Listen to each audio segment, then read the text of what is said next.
little kids, pipes, and then an intermission. So that was nice. Yeah.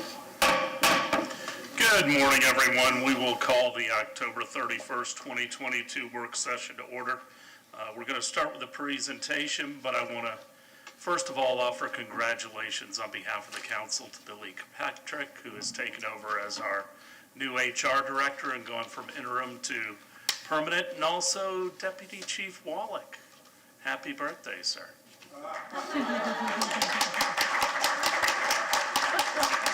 We won't sing Halloween baby. because we want people to stay on and not be repelled.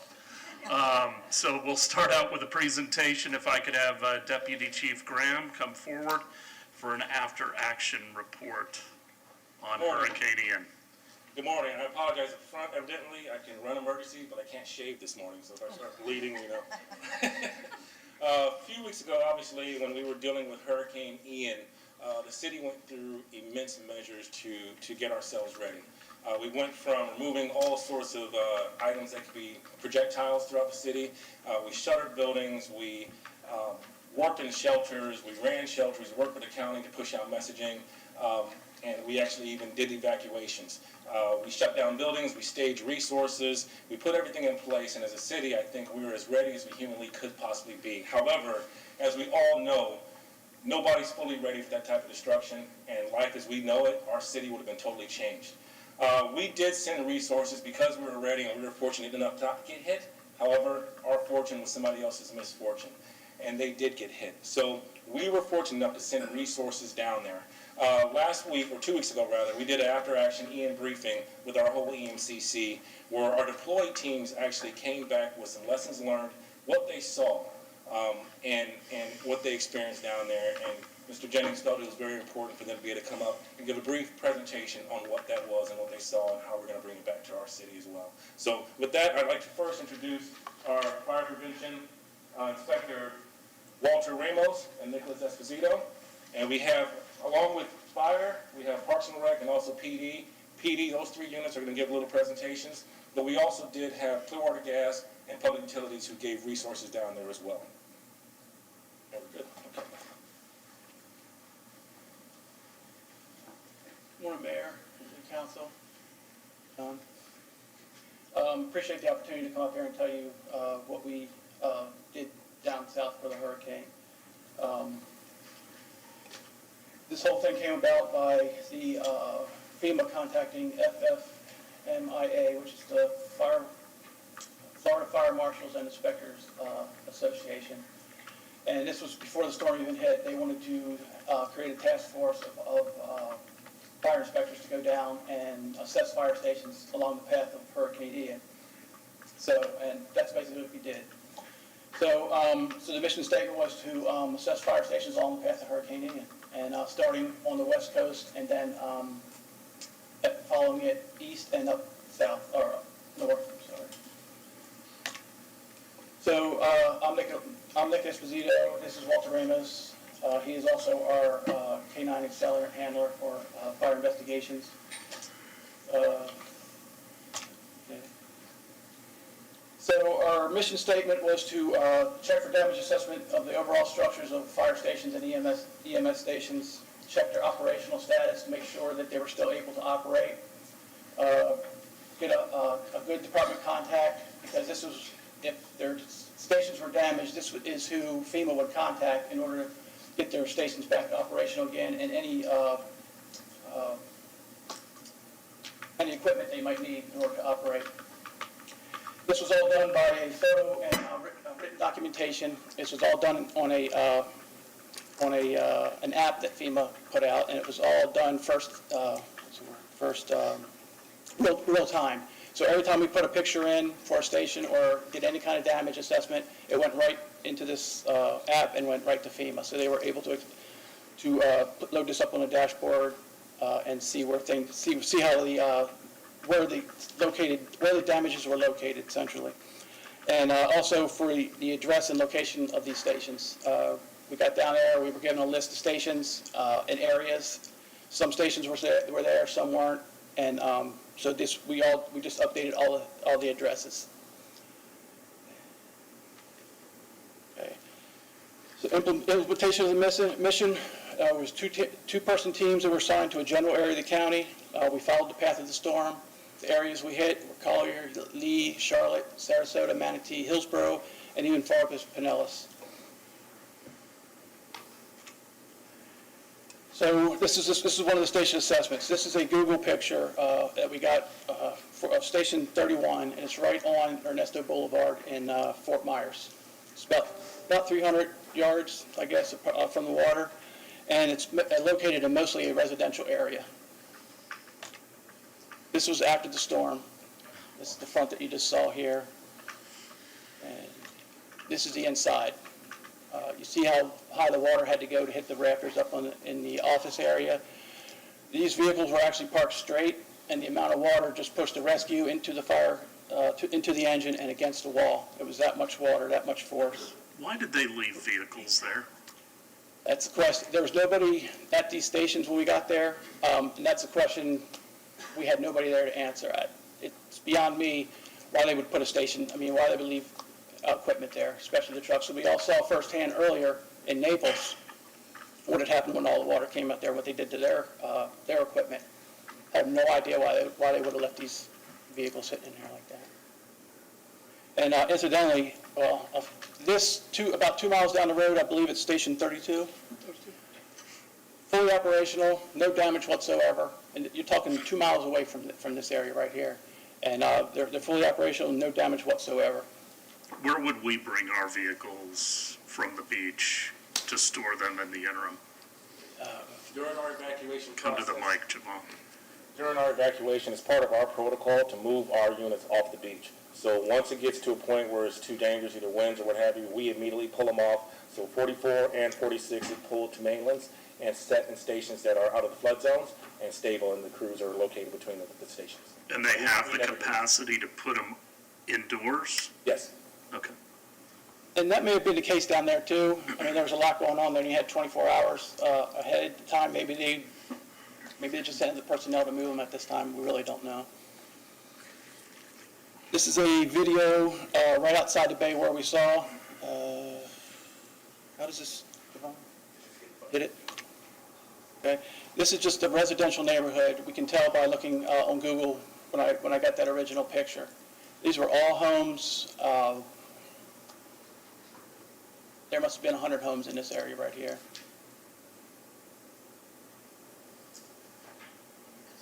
And you can see where the water is. It's that close. And our stations are even closer than that. What was accomplished on this deployment? On the first deployment, there was going to be several after that, but what we did was we did over 215 fire and EMS stations. We assessed them. The further we moved in, of course, the less damage. There was only probably 5 to 10% of the stations were really damaged throughout all these counties. We started a database of station locations and contacts because there's nothing out there. It's 2022. There's no data out there for all these stations. And we also discovered stations and EMS stations that were not even on our list. The lessons we learned, obviously we need a database of all the fire and EMS stations. With that information, it can streamline the whole process, get it done a lot quicker. It was a little bit confusing in the beginning. At the time we did this PowerPoint, 120 people in Florida lost their lives. 56 in Lee, 24 in Charlotte counties where Ian made landfall. They had a 24-hour warning to evacuate, but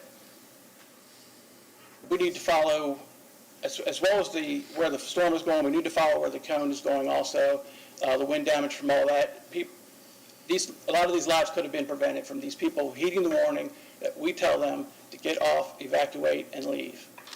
And they have to understand the consequences of not evacuating, because you can see by that little video, Clearwater Beach, Dunedin, Largo, these places wouldn't be here anymore.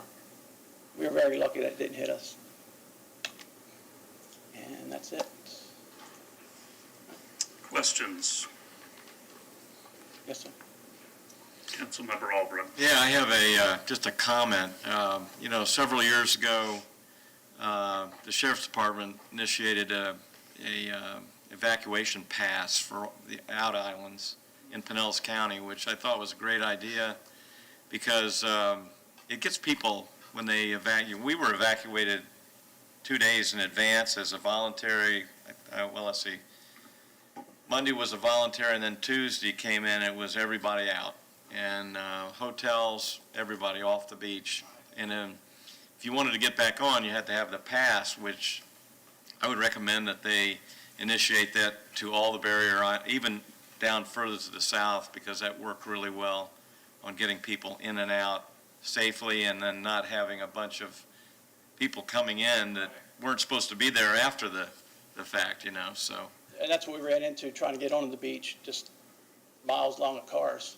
People, and the police were checking all the, identification, making sure that they actually did live there. So yeah, that'd be a perfect thing to do. That way you can just show your card, they know you're there, and then you can get on. Yeah. But something to think about for the future, so. Anything? So, lessons learned, are there any things that we're going to change? Yes, let's go through all of it first, so and then we'll go through. Okay. Thank you. Thank you, gentlemen. Morning, City Council, Mayor, City Attorney, City Manager. I'm Sergeant Ryan McMullen with the Clearwater Police Department, and we are deployed down to Fort Myers as well, along with FD. I just want to do a quick presentation. This presentation has been condensed down just for your guys' time. So on October 8th, 2022, a Saturday, we deployed down to Fort Myers. We returned this last Saturday, October 29th, and we were down there for a total of 3 weeks. One of our biggest thing when we were getting ready is the unknowns of where we were going to be staying, what our mission was. So we had to be prepared for anything. We had to be packed to be self-sufficient, and we had really no idea what our expectations down there were. Bringing the proper tools for the mission, for any mission that was given to us by FDLE, by Lee County, or by FEMA. One of the biggest things was being self-sufficient when going down there to assist. We didn't know the availability of the essential needs, such as gas, water, food, electricity, and also, like I said, we didn't know where our base camp was going to be and what kind of state it was in.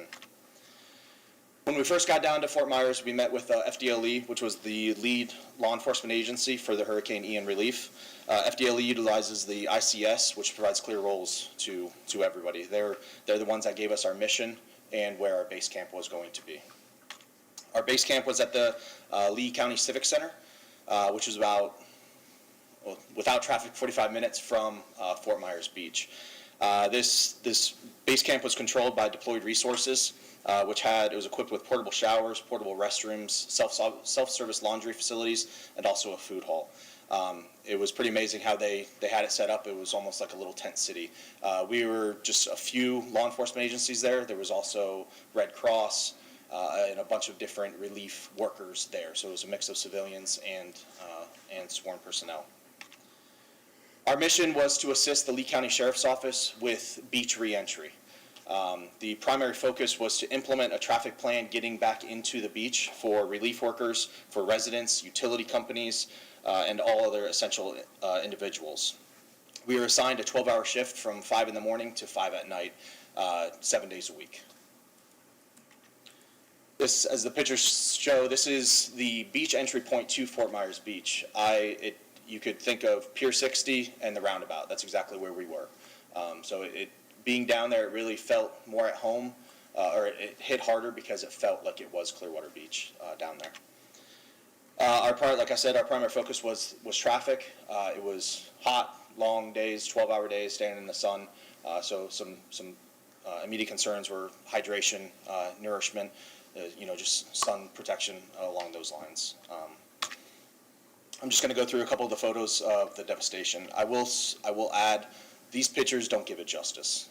Being down there with the smell, with the, just being in that environment, these pictures, it doesn't really seem like much. Just a few photos. You can see that 7-Eleven on the bottom right, depending where you're at, completely just wiped through. It's just concrete pilings. There was nothing inside.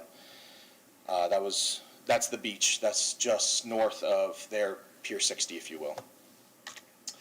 This photo was taken. When I received this photo, I actually thought it was photoshopped. besides a little color enhancement, but this was an actual photo with a helicopter in the background and fire personnel walking out there. But this is all the debris that was piled up. Just a very small amount of the boats that were just strewn throughout the property. That boat with the Cracker Jack boat on top of the Tahoe, there was actually a news crew inside that Tahoe that Lee County had to go out and rescue. They were getting footage of the storm surge coming in, and they had to run out there and rescue them. At that location, or the location over there, they had 16 feet of storm surge come in. So one of the issues, we saw these signs all over the place: stop or be shot, loot, we will shoot. There was immense amount of looting down there, which is obviously a concern for public safety, for law enforcement, for citizens, for everything. A lot of the bridges and stuff, Pine Island actually didn't have a bridge, as everybody knows. A lot of looters were coming in on boat in the middle of the night and just looting these people that couldn't get to their home and stealing everything that they had. Again, just a couple photos. These were buildings here at one point and just completely demolished. Again, this is kind of their Pier 60 area. We called it their Pier 60. I don't know. It is actually called Times Square. This was obviously the beach before, and you can see it just will be one moment, and then after the storm. Oh my God. So just total devastation. A few takeaways. Being there, just communication with responding agencies. Obviously, if a storm like this happens with us, we're going to have assets from all around the state coming down to assist. It was important, and they stressed it to us, which I thought was important, is be patient with the citizens. There was people that were waiting 4 hours to get to their home on the beach to check the damage. They're waiting 4 hours in traffic to get there, to come to their houses completely gone. So the importance of just being patient with them, and don't get frustrated, or if they do something silly, hey guys, I know everybody's, just be good with them. The agency in charge have a contact list with all supervisors that are out there, so we can have communication between everybody. Also, daily briefing sheets. One thing that we where pod locations were, where FEMA locations were, where the closest hospital were. These were questions that we were getting asked by citizens that we had to then find out, but getting that information out to everybody so they had answers to the public. Again, I talked about the long hot days. Hydration was extremely important. Supply the responding agencies and your own manpower the proper hydration, the proper nutrition, just to make it throughout the day. We had 12-hour shifts. There was no relief for a break. You can go on lunch break. It was you stand in the shade for a minute and get some water and get some food. So the communication with citizens, again, like I said, show compassion with them. The citizens were in a highly emotional state of mind. Obviously, they've lost absolutely everything. And then again, the assisting agency will provide with reference guides so that questions from citizens can be answered. Beach access point. One of the big things, like I said, people were waiting 4 hours to get in line. I think a lot of that was from, lack of a better term, looky-loos coming out and wanting to look at the damage. That gave an extreme amount of traffic for FPL, for the line crews, for the trucks coming in to pick up all the debris, and for citizens just to get out there and actually assess their property. Travelers with no legitimate purpose create heavy traffic congestion. The beach reentry program that we have here at Clearwater, I think is huge. Seeing what we had over there, where we're stopping every car and asking, where do you live? Let me see your ID. If you just have a little hang tag that has it and you can just wave them on through, that will help out a lot with beach congestion. And again, having those credentials issued, obviously being before the storm is important, but having it off-site, we're trying to think of Clearwater mindset. Having it off-site, SPC, somewhere there where it doesn't create a traffic congestion getting onto the beach. Again, so that's the end of my presentation, and I just want to thank you guys and thank our command staff for giving us the opportunity to go down there and help out. It was very rewarding. So, any questions? It's the first Stephen King quote I've ever seen in council chambers. I thought it was appropriate. It's appropriate on Halloween, okay. So, thank you very much. Morning, council, mayor, all of the dignitaries.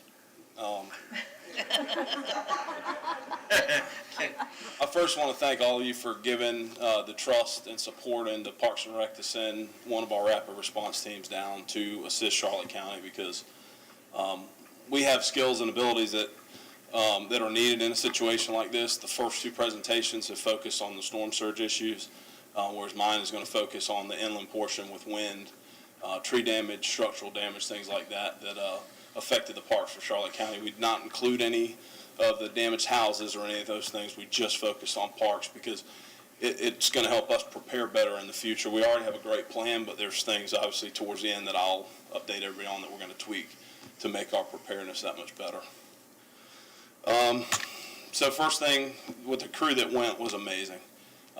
These 5 guys that I got to lead and work with every day, we left on October 8th, came back on the 18th.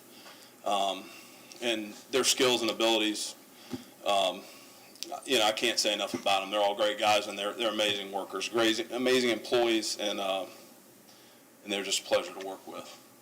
To give you an idea what we accomplished, we went for 10 days. There was 6 of us.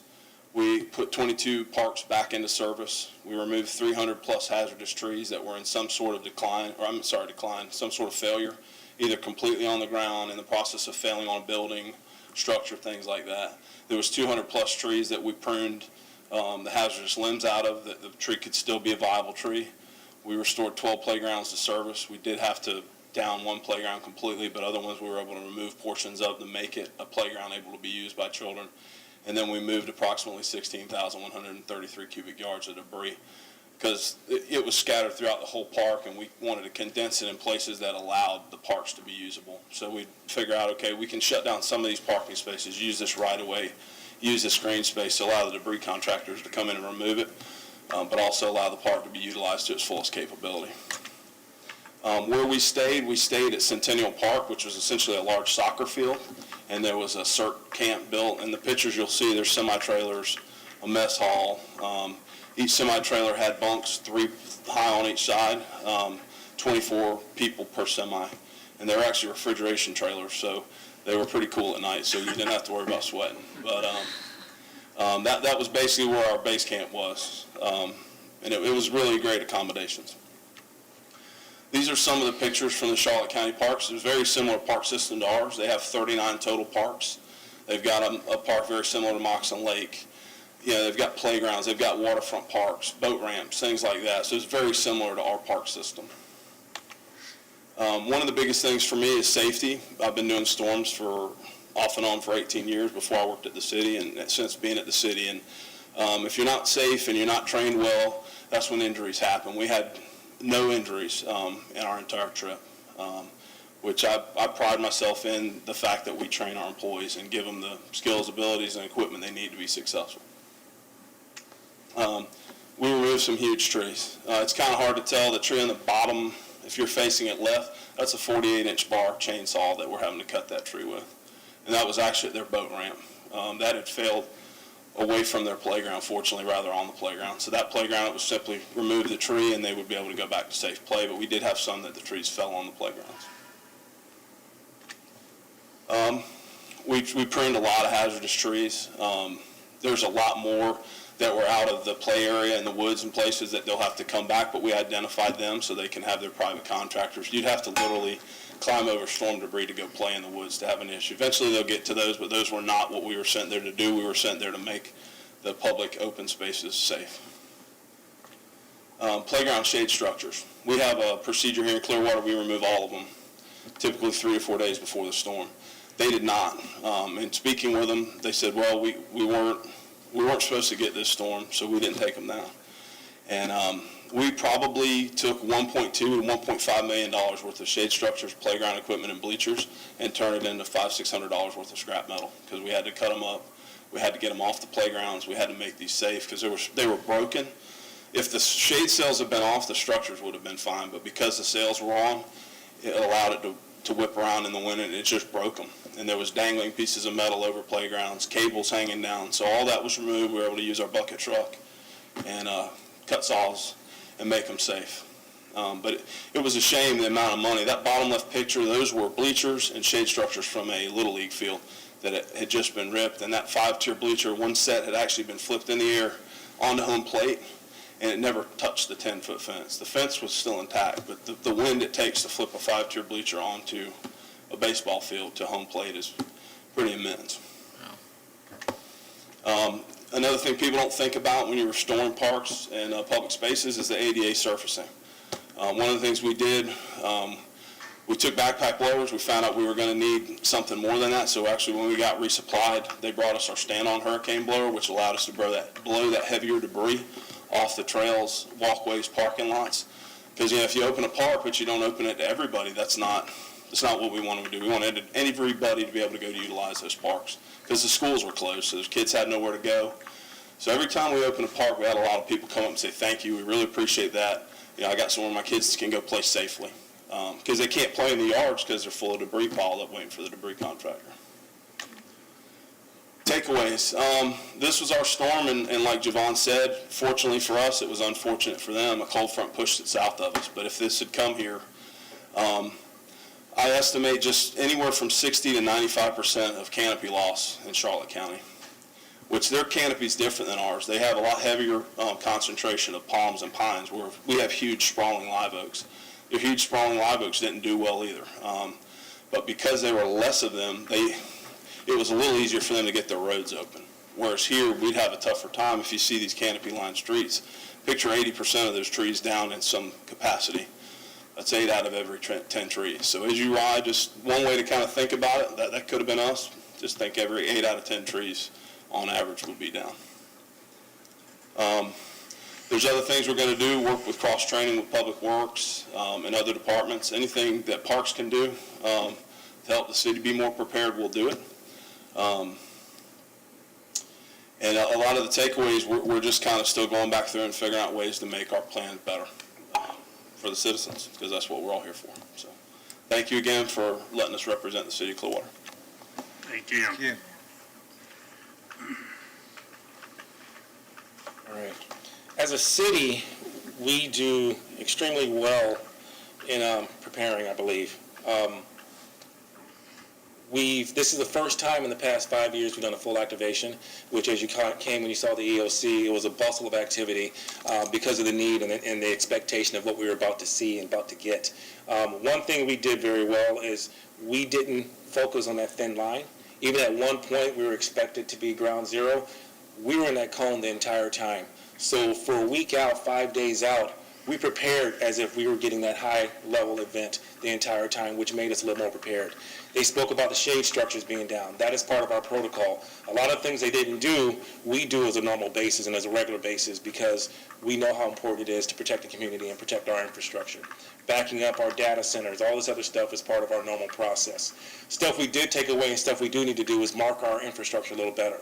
Like they spoke about down in the stations not knowing where everything is. Now we're trying to track all that stuff a little better so that we know if we get hit, we're not going to be the primary ones fixing ourselves. It's going to be the other teams kind of help us recover and everything else. And so making sure that we have that access so that people know. Reaching out to the community better. We're working also with our community liaisons to work with the neighborhood associations because they're going to be the ones primarily helping themselves first, and then we're going to kind of try and help them recover. We have external stakeholders that we work with, the Clearwater Aquarium, the ARC who we work with, who shelters people inside their facilities, making sure they're good and safe and trying to broaden those relationships as we go further.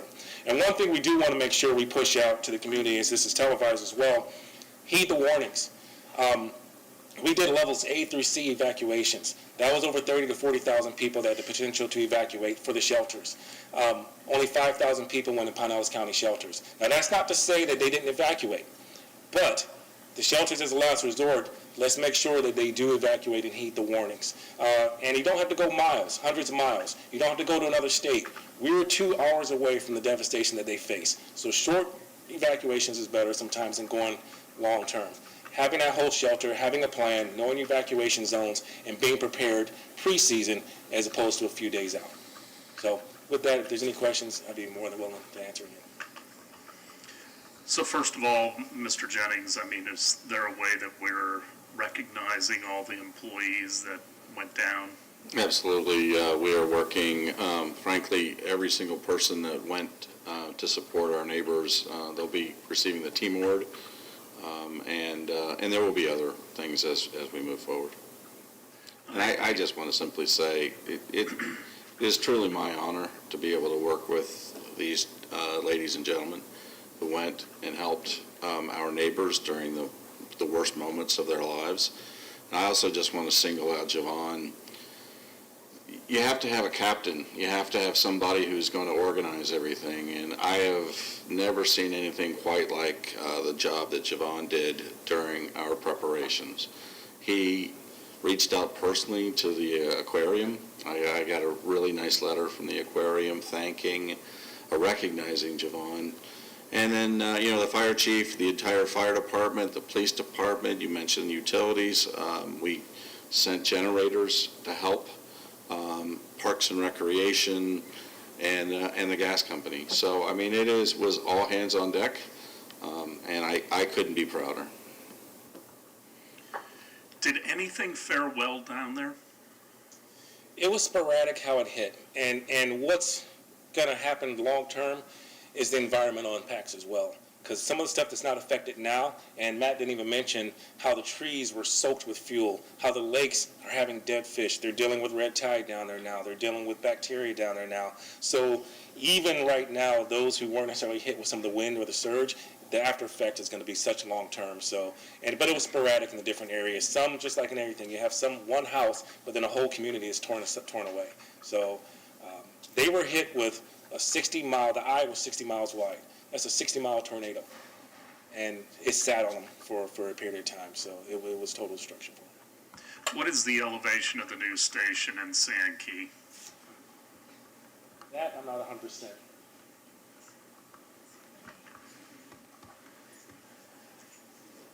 If you don't have it, Chief, No, sir. The base elevation, the flood elevation that the first floor is on is at 14 feet. it's 14. So We still would have been impacted. we would, with that amount of tidal surge, it would have been. But again, as Javon said, we pulled them, even during this event, we pulled them off the island several times.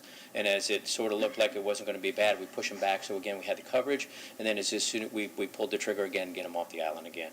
But right about 15 foot is going to put it right at that level where it's still. Now, again, much more sound structure than probably some of the structure that you were seeing on the pictures there.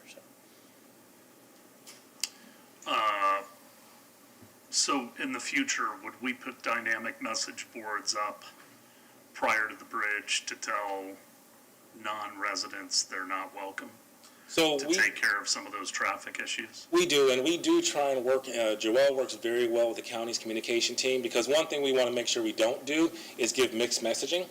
And so we try and coordinate all those efforts with PD and with the communication to make sure that messaging is consistent. Because what we find as well, one group will say this, another group will say this, and then it gets lost, and then there's that miscommunication. So yes, we will make sure as well that we try and keep that current and keep it in the forefront.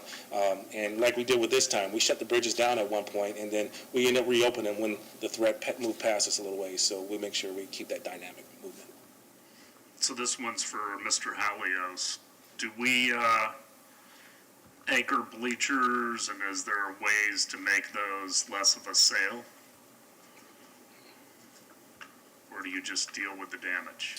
No, we do anchor them, probably not to the capacity that, those are, I believe that we bolt those down. Is that correct, Mike? Do we bolt them down? But going back to the shade structures, when we had brought to you last meeting, the reason why the price on those costs so much is because we anchor them with concrete footers into the ground. So, it's funny, when we go through this exercise, a lot of times we were raising the money or going out to price on, a lot of people will question, well, why, I can buy it from Dick's for X amount of money. Yeah, you can, and then you have that if you don't anchor it properly. So we can definitely look into that as we go forward to replace those items. It seems from a planning standpoint, I got a lot of emails, people saying, well, we just should never allow people to build on the beach again. That's not going to happen. We'd have to make people whole if we didn't allow them to rebuild. That's something at a much higher level than this Clearwater City Council. But that being said, it seems like from a planning perspective, do we need to be thinking about our codes because we have, certain height restrictions and, the midpoint of roofs can only be so high. And if we're going to allow houses to go above the 14 feet, then it's going to have planning ramifications. And I think it's something, as we're doing the 2045 plan and the comp plan, we need to be potentially thinking about that. I mean, height's always been an issue out on the beach, but if that's what it takes to allow things to sustain themselves and to be, hardened, I think that's something that we ought to look at. And the last thing I'd say is, Pinellas County, the Tampa Bay region, I probably did 14 or 16 interviews. One of the things I continuously said is we can't get complacent. And we've had so many near misses that I get really concerned about our region believing that because of the depth of the water, and because of, different winds, that we just won't get hit. How do we keep people from getting complacent? We have to keep pushing out stuff like this. And unfortunately, you are going to have those that are never going to believe it. We are past that 100-year level. They say you hit a 100-year storm. This would have been ours. Maybe next season it's going to be ours. That's going to be a tough one. We just have to keep consistent with our messaging and let them know it is real and let them know what we have and keeping those community partnerships and external partnerships. And I know regularly every year I usually speak at different groups to try and keep this message. Our staff, your staff, the city staff, takes it all very seriously. They work so hard from the first day they start getting notifications to make sure we are ready. So our city believes. It's just a matter of getting those naysayers who won't, and you're going to have that. And unfortunately, that's something we can't fully prevent. Yeah, I heard about the shallower waters that we have. I heard about the Native American burial grounds, that's kept storms away. I mean, I just sit there and shake my head internally when I hear some of these stories. We just can't be complacent. Other questions or comments? Mr. Jennings? Mayor, there was, you and I spoke before the storm about making sure the hotels were cleared. We have that in terms of, in their development agreement, that we have that authority. And I just wanted to make sure that the public knows that we did enforce that and removed all the hotel operators were very helpful, very supportive, and we did clear those hotels, not to the satisfaction of certainly the guests, but I think they were wanting to get out of harm's way as well. And I also wanted to mention, and Chief Slaughter would be able to speak to this much better than me, is I know that all of you received some complaints about beach access, in terms of us not allowing people to get onto the Memorial Causeway going to the beach. And it's my understanding, Chief, that the sheriff of Pinellas County makes that decision. So we'll throw Bob under the bus. Not necessarily. So obviously, the sheriff has some authority to make those determinations, but certainly FDOT can make a determination to shut the bridge down too. And if I felt the danger was such, I'd shut it down myself as well. The sheriff did make a decision and he was very collaborative when he did so, to initially, put the checkpoints in place and then get to a point, I think it was Monday night, that we ended up shutting it down.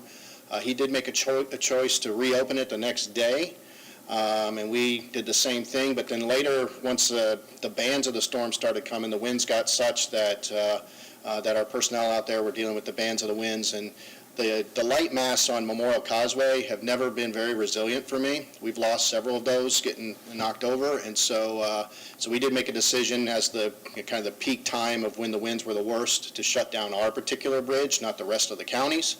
And FDOT agreed with that when we talked to them. So I had kind of made that decision at that particular time on my own. There was probably one of the things that I discussed with Javon, a communication thing that we probably could have done better in that regard.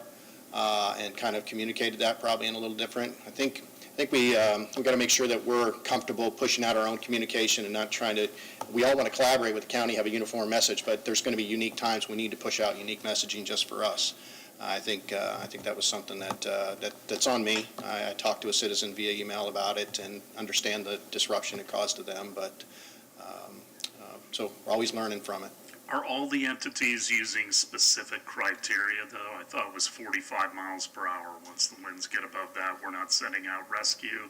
I mean, do we have criteria between FDOT, the sheriff, and Clearwater that are consistent? We don't have necessarily written criteria for bridges. FDOT does, Okay. and sometimes the difficulty with the beach is some bridges are higher than others, and so the wind is going to be different, at a higher bridge like Memorial Causeway compared to a small one, down further south of us. So that was kind of the FDOT's point of consternation. We have one for our staff. We pull our staff off at 45. I think FD is the same. So we do have that constituted in policy.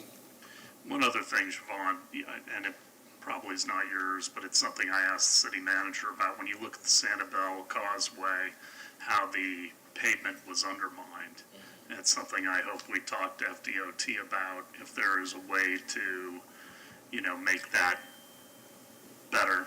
Councilmember. I did bring that up at Fort Pinellas Okay. with Whit Blanton, and he said that that bridge down there, the roadway, was different than ours. We have the mangroves on each side that he says would definitely protect our roadways, where they were pretty much bare, and the water came through and undermined. It was a different, I think, because I was asking about curbing, if that would be a good thing for us to do, to strengthen the roadway a little bit. And the FDOT guy was there as well, and he said, no, that we have better protection on ours. So what happened down there would not necessarily happen with our causeway. Anything else? Vice Mayor. I just wanted to echo City Manager Jennings' appreciation to our staff for going down and making such a huge difference. And, this presentation is incredibly impactful. Can you share that with us? Because I think it was attached to the agenda. Definitely. I'll make sure you get it. And also, I want to say, this year with our after action, we want to make sure we get your all's comments as well. So if you have something that you learned or constituents talk to you about, please let us know. If it's practical and possible, we'll try and do it. Okay?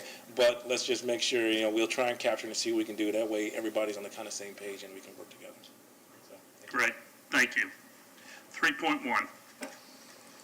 Approve the first addendum to the collective bargaining agreement as negotiated between the City of Clearwater and Fraternal Order of Police Officers Bargaining Unit. Good morning, Council, City staff. Billy Kirkpatrick, Human Resources. I'm seeking your approval of this addendum to the collective bargaining agreement with the Fraternal Order of Police. This addendum reflects an increase in the pension multiplier from 2 to 2.5% and a reduction in the vesting period from 10 to 5 years. These changes result in a benefit which is better aligned with the average of similar plans based on type, represented group, and employee cost. Any questions? Consent? Yep. 3.2. Amend Clearwater Code of Ordinances Section 2.412, 2.416, and 2.419 to increase the multiplier and reduce vesting period for non-hazardous employees. This item is needed to reflect those changes negotiated in our Code of Ordinances. Any questions? All right. 3.3. Approve the second addendum to the collective bargaining agreement as negotiated between the City and Communication Workers of America. With your approval, this addendum will reflect the same changes for the non-hazardous employees represented by the CWA. Consent? Yes. 4.1. Authorize purchase orders to Average Joe Landscape, Botanical Dimensions, J&J Diversified, Earth Designs, and Triple M Property Maintenance and Lawn for citywide landscaping services. Good morning, Mayor, Council. Jim Hallius, Director of Parks and Recreation. The item that we have before you today is for the authorization of a purchase order for our annual landscape maintenance contract.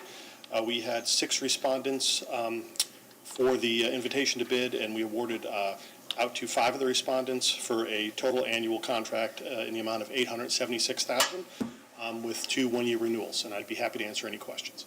Any questions? Vice Mayor? I just had one question, Jim, on the difference between, if we look at the responses, there's 4 and 6 SBE, which is like small business enterprise, right? And then DBA,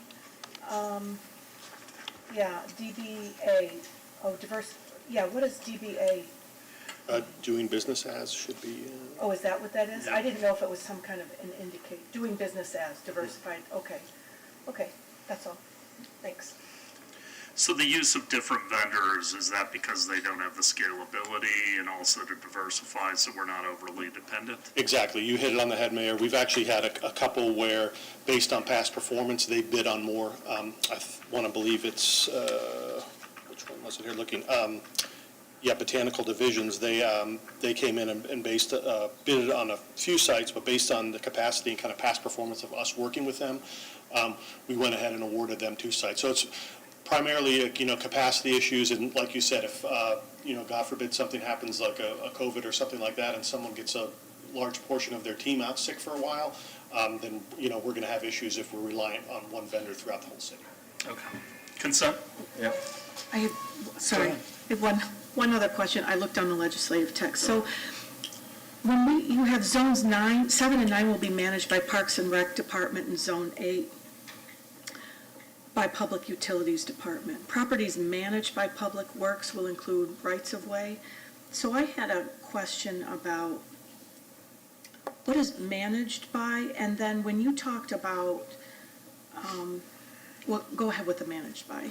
Yeah, sure. Managed by would be that we have staff that will go out and inspect these properties to make sure they're being cut at the correct intervals. And then once that has been verified, then we go forward with authorizing the payment to the contractor. So that way, we're making sure the work is done in accordance to our standards. Okay, and then you've got vendors were asked to provide landscaping maintenance services for all those things. Weed control, mulch maintenance, and litter removal. Do we, what is the adopt a park or adopt a section of the city like as far as litter control? Do we take full advantage of that? We do, and primarily those are going to be more directed at our parks, so where we have Crest Lake Park and the established parks, that's where you're going to go in and have the adopted parks. You may have them on certain right-of-ways. This contract includes medians, that includes, certain right-of-ways, and then also just, public buildings and areas. So we always find that more successful with our adopted park program is when someone can put a name on a park. This Crest Lake Park belongs to X company, or Cherry Harris Park belongs to X company. That's how we do that. We've taken full advantage of it. Samantha Moulet, when she was in our department before she moved over to be the neighborhoods manager, did an excellent job with that, and Callie has went forward and continued that success as well. So we've really built that up prior to how we had it before. And then are we contracting out because we can't recruit enough to do the work in-house? Well, I think it's a combination of both things. A lot of it is, we're looking at areas where it's just mowing maintenance. So if that's a simple, what we call blow, mow, and go, where they're going to go out there and do that, then we're comfortable giving that to a contractor. Versus areas that we have a higher level of service expectation, a park, certain buildings, we maintain those on our own. So it's not so much, I think it's more of an efficiency. Okay. It's also been an ongoing debate. Sure. Where, back in the mid-2000s, we had a lot more crews internally, but we also pay more in benefits and healthcare, pensions, and everything else. And there was a time during the Great Recession that we outsourced things because it was less expensive. And as Jim said, in the areas that weren't quite as important, we outsourced. We also can't have people adopting the median to keep it clean because of the safety issues. Exactly. So, all right, consent? Yep. 4.2. Production sponsorship agreement from November 3, 2022 through March 1, 2025 with morning, Mayor, City Council, City Managers. Mike Lockwood, Assistant Director for Parks and Recreation. In front of you this morning is a sponsorship agreement between the City of Clearwater and ESPN Production, Inc. This new 3-year agreement outlines the production and operational obligations by both parties, so we can continue to build on a very successful event. And with that, I'd be happy to answer any questions. Any questions for Mr. Lockwood? It's a great event. We need to continue to find ways to improve the facility, so I hope that we'll be making an application to the TDC down the road. Yes, sir. Consent? Yep. 4.3. Approve a proposal by construction manager at Risk Force Construction in the amount of $536,486.37 for renovations and structural repairs at Baycare Ballpark. Morning, Council, Mayor, City Managers again. How you doing? I'm Matthew Anderson, Senior Manager, Parks and Recreation. This is a 2-part project. It's a piece of it, $301,502.87 is structural repairs to the facility there at Baycare. There's also an additional $234,983.50 for repairs to the dugouts. The structural repairs, this happens every year. The dugouts have had issues for several years. We get flooding issues. The water can get as deep as 2 feet in the basement area on home plate, or I'm sorry, the home base dugout, where they have a bathroom facility and things like that. So this additional repairs will make the dugout safer and also make sure our investment in the stadium is here for longer. And I'll answer any questions that you may have. Questions? Vice Mayor? So when I looked at this, I remembered, something similar coming before us last year, I guess, because I had to look up Spalding Concrete, whatever that meant. But do we have an annual inspection of this? Okay, so every year we spend about $500,000 to make, there are 500,000 of, repairs that need to be made each year, pretty much? It varies in price, but yes, every year we have an engineer record come out and inspect the stadium facility from underneath all the way up to the top to the roofs. And what they do is they come up with a list of priorities as far as structural repairs. You bring up Spalding rebar. When you've got 20-plus-year-old concrete, the moisture, all that, the humidity we have in Florida, it allows that rebar to rust and essentially spall and bust the concrete off. So what that does is allows this engineer record to come out, inspect the stadium, find the most pertinent safety hazards. Obviously, there's tons of aesthetic things that need to be done that are handled in-house, but as far as structural repairs, that's done every year. And we have used the same EOR over the last few years because it allows them to have that base knowledge of what they're looking at, what they remember repairing or prepared the plans for to repair. Yes, every year this will continue to have to be done to assure a safe stadium. But aren't those documents that they have where they do an inspection of everything and then they've got what they are going to repair and what may need to be looked at next year? Those belong to us. Correct. Right? So if we want to get a bid from someone else, we can share that information about inspections and earmarking for the future, right? We could, absolutely. What we'd have to do is we'd have to provide all that up front, and for an engineer of record to review all that, there would be a cost at that as well. So, I mean, absolutely.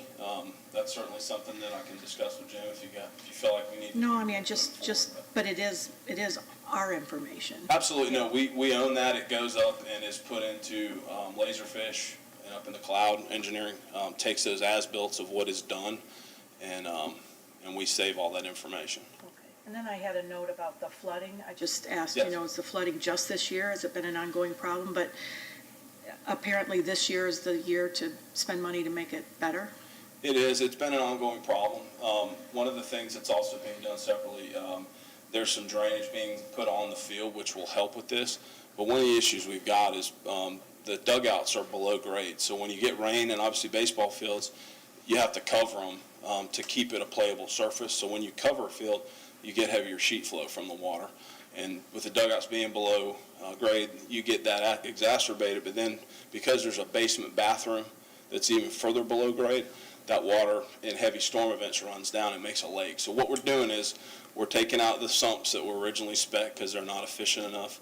We'll be putting in new, deeper, bigger sumps. We're putting in 2 pumps. That way if one fails, we'll have a backup, or they'll run simultaneously to move the water. We're expanding the size of the drains to help collect that water. We're also putting a sediment trap in that home plate dugout that will allow all the grass clippings and brick dust and things to be filtered out and allowed to be removed to extend the life of those pumps. Yeah, you're bringing in a lot of debris on We are. cleats that go into that and then just get washed down the drain. And sunflower seeds. People don't think about sunflower seeds, but if you have a 4-inch drain and people chew sunflower seeds the whole game, you got another issue that can be a problem. So We could pass an ordinance. on sunflowers. we could. Now, with this and the maintenance help from Philly staff to keep the dugouts clean, I think we're going to have a real successful product. So. And just one little question, and Sure. you may roll your eyes, but it just caught my eye in looking at the contract. You've got $3,360. It's on item 6A, remove repaint concrete ramp, okay? So $3,360. And then 6B is paint touch-up one, whatever one means, and that's $3,354. I'm like, is that to touch up for the entire ballpark, or is it just for that, ramp area? Because that seems, I just didn't understand It's not just that. for the ramp, that's concrete. We've got several ramps out there. There's one ramp that comes down into the away dugout that ramps down, so that'll be included in that as well. Okay, so it's multiple ramps? Yes, Okay. And then paint touch-up is for the whole park? Correct, on any of the 3,000? structural repair, so that, Okay. if you have to go in and chip out a section of concrete that's falling, you go back in and fill it. There's sealer or different types of Yep. paints that all get approved through the engineer that will be put on that to hopefully extend the life and the bond of that concrete repair. Okay, thanks for that. Mr. Jennings? Yeah, I just wanted to mention to the council and to the public that prior to this past year, a lot of the repair work at Big Care Ballpark had been put on hold in order to, waiting for a relationship with the contract, extension of the contract with the Phillies. Mr. Halios and I worked together last November to bring to you, which is I think what you're referencing, parts of that need of maintenance to have, for us to be able to move forward as opposed to waiting for a final agreement. It's similar to other assets that we have in the city where maintenance has not been done on a regular basis. Therefore, we're having to spend millions of dollars to upgrade our facilities, which is frankly one of the things that we've been talking with the entire staff in making sure that we are investing in particularly our capital assets on a regular basis, so we're not stuck with multi-million-dollar repairs or, frankly, replacements. Consent? 4.4.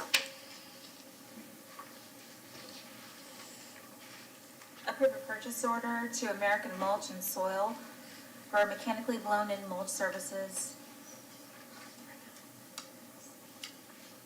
Morning, Mayor, Council. Jim Hallers, Director of Parks and Recreation. This is a purchase order for our blown-in mulch services. It's a one-year contract with two one-year renewal options. We sent this out to bid, and we only had one responsive bidder. The blown-in mulch really, it's a huge asset for us. Going back to what the mayor spoke about, utilizing it in our medians and a lot of the high-traffic areas. We don't utilize this all over the city. It's primarily in our high-traffic areas and areas that staff cannot get into that quickly. We don't want to have to go out on the causeway and set up an MOT to put mulch in. We can utilize this contractor, and he's in and out in probably 2/3, if not more, of the time that it would take us to do that. So I'd be happy to answer any questions. Questions? Vice Mayor? So this one caught my eye. I know that it's a tiny amount, $150,000 for blowing in mulch, but it caught my eye because anytime we only have one respondent, it's like, what's going on here? We don't have any comparators. And also, we had no one bid from Pinellas County. It's like, don't we have any people in the county that blow in mulch that we can hire local, and why aren't they responding? We reach out to all vendors. Purchasing does a very good job with that. I will tell you, this is a very selected amount of selected services not offered by too many people. So, they kind of have the market cornered on this. maybe we get our own blown-in mulch machine. You know, I got to talk to the city manager about that, but, you know, we actually have looked at that, and it's cost prohibitive, you know? So the thought is, again, with this, is just allows us that efficiency. But no, it is a good point. Is mulch always the best material? Are there other things that won't degrade? I mean, you know, you think of lava rock, but then that can become a projectile during a Exactly. storm. So is this the best material in some of those spots? It is, and then we're also restricted by DOT on what we can use. You know, if you take, for instance, you go down East Lake Road in Largo, they put lava rocks in some areas. I don't know how they got away with that, because we're not allowed to do that. You know, we'd have to go back to them and ask them to put in, you know, lava rock. But we find from an organic standpoint, and also a weed barrier, and for moisture, for keeping moisture into the plant bed, this is the best one. Okay. Consent? Yeah. Did you have a question, Councilmember Albrecht? Just a comment, because, you know, I always like to have shell in my planters around my house, and my plants never did really well, and I had a landscaper come in, and he told me that, you know, the shell keeps heat in the soil, and so mulch, we ended up going with mulch because it does retain water, and it's cooler, and the plants seem to like it, so. And I did follow with the blower down the causeway a month or two ago. I remember they were doing it, and it was quick. Yeah, it's pretty amazing how quick in and out they are, you know, not just for, of course, safety reasons is our primary, but that's a busy roadway for us. So the most we can mitigate any type of stoppage on there, then, you know, that's what we're going to do. Yeah. The shell also changes the pH of the soil. Yeah. Really bad for oak trees. Yeah. That's my tidbit for today. There you go. Okay. 5.1. Declare surplus certain real property formerly used as city right-of-way located in section 17, township 29 south, range 16 east. Morning, Council. Tom Mahoney, Engineering Department. So in August of 1985, the city acquired this 10-foot strip of land for a utility easement. The abutting Roger Street was recently vacated, and this particular 10-foot strip of land became an uneconomic remainder. We do have utilities and are retaining easements for the existing utilities, and the city staff has supported this declaration of surplus for the purpose of sale through invitation to bid. I'll be happy to answer any questions. Any questions for Mr. Mahoney? Do we know what kind of development is going to occur? Well, there's already one being developed, the apartment complex behind it, and they're the abutting property. They vacated a portion of Roger Street for their development, and now this 10-foot strip is basically difficult to maintain. We'll hear it on Thursday, 5.2. Declare a surplus certain real property identified as a portion of parcel number 22, 2915-2947-000-0020 at 1498 South Martin Luther King Jr. Tom Mahoney, Engineering. This item is requesting council to declare a portion of this property surplus to support the community dental clinic and amend its current lease. The community dental clinic currently leases this space, and as their lease is coming up due in February of '23, they have requested an amendment for the lease. In order to amend this lease, the declaration is necessary. The dental clinic has requested a two-year extensions, and council has recommended approval of this surplus. Any questions? Any questions?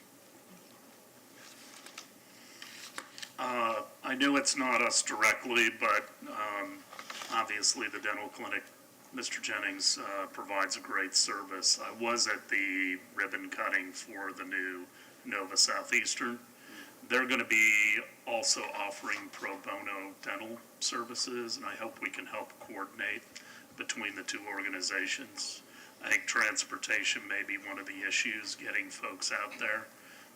But I talked to the dean of the dental school, and the amount of pro bono work they're going to do is pretty significant. Great. So, all right, 5.3. Approve a 20-foot by 20-foot utility easement from Crown Castle GT Company. This easement will allow the city to provide sanitary sewer services to this property. It'll also be for the ongoing maintenance of that sewer line. Any questions? Any questions? Consent? 6.1. Approve a purchase order to Oracle America for software maintenance in a not to exceed amount of $167,264.27. Mayor, council members, Dan Mayer, IT Director. This is our annual maintenance agreement. This provides maintenance for our asset management system and several database systems for us. Any questions for Mr. Mayor? Consent? 7.1. Authorize purchase orders to Core and Main LP and Ferguson Enterprises, doing business as Ferguson Waterworks, for the supply of service brass and brass valves. Morning, Mayor and Council. Rich Gardner, Director of Public Utilities.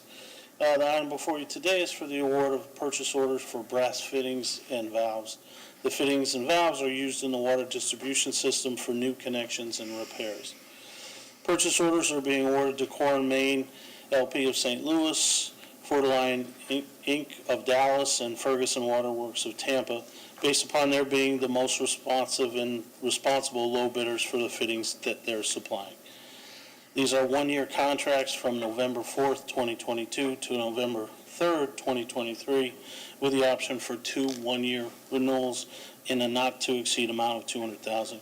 I'm asking for your approval to award, and I'm happy to answer any questions. Any questions for Mr. Gardner? Consent? Yes. Yeah. 8.1. Authorize purchase orders to Building Maintenance Services, Inc., Clean Space, Inc., High Sources, Inc., J&J Holdings and Services, and Extremely Clean Janitorial Services for citywide custodial services. Good morning, Mr. Mayor and Council. The item before you provides custodial services for city facilities. Multiple vendors were selected to ensure service capacity in the event of vendor failure. Additionally, approximately 40% of the requested funds were not allocated and held as a reserve to cover needs that may arise during special events, special requests, and CPI increases. Available for questions. Any questions? Vice Mayor? So this agenda item was interesting. So this is for citywide custodial services, and we had 17 responses. That was pretty amazing, right? Compared to some of the others that we only had 1. And what I want to try to understand is 4 were out of state, which I understand, they might have their national headquarters or regional headquarters out of state. And obviously, if it's custodial services, people live close by, right? But is there a way to prioritize it, or should we look at locally owned businesses, and maybe they're just franchised out of, Georgia's headquarters? But also, I'm wondering, and I spoke briefly to our city attorney, Mr. Margolis, about when we contract out for janitorial or for the maintenance of the parks, can we require that those subcontractors, the people we contract with, pay a minimum $15 wage right now, the way our city does? I know our state is phasing in, but is that something that we want to talk about and consider? Because those are people who live in our community, and they need, to approach a living wage, not that $15 is necessarily a living wage. But is that something that we can do as a city to, exhibit our values about our people who work for us, do our work? And, do you have information when you receive those bids about what their starting pay is? I do not, and to answer your first question, I would defer to Mr. Margolis to answer that. Well, it's a complicated topic. We can do an ordinance that has minimum requirements that are more or less up to council's discretion, whether that's going to be on the wage side, whether that's on local presence side. However, as currently drafted, our invitation to bid process is a price-driven process. And so as it is currently issued, the idea is to save taxpayers as much money as possible. However, council does have the freedom by ordinance to set any criteria you like. So whether it's going to be minimum requirements of living wage, whether it's going to be that local presence. We have to be a little bit careful on a couple other characteristics like demographics, because that can run into equal protection issues. But as far as small businesses, it's more or less within council's discretion to set these things by ordinance if that's a discussion the council would like to have. I think it's important to start to think about it, about whether or not we want to have a discussion that says we are requiring the people we contract with to have a minimum wage of $15, because that's what we do in the city right now.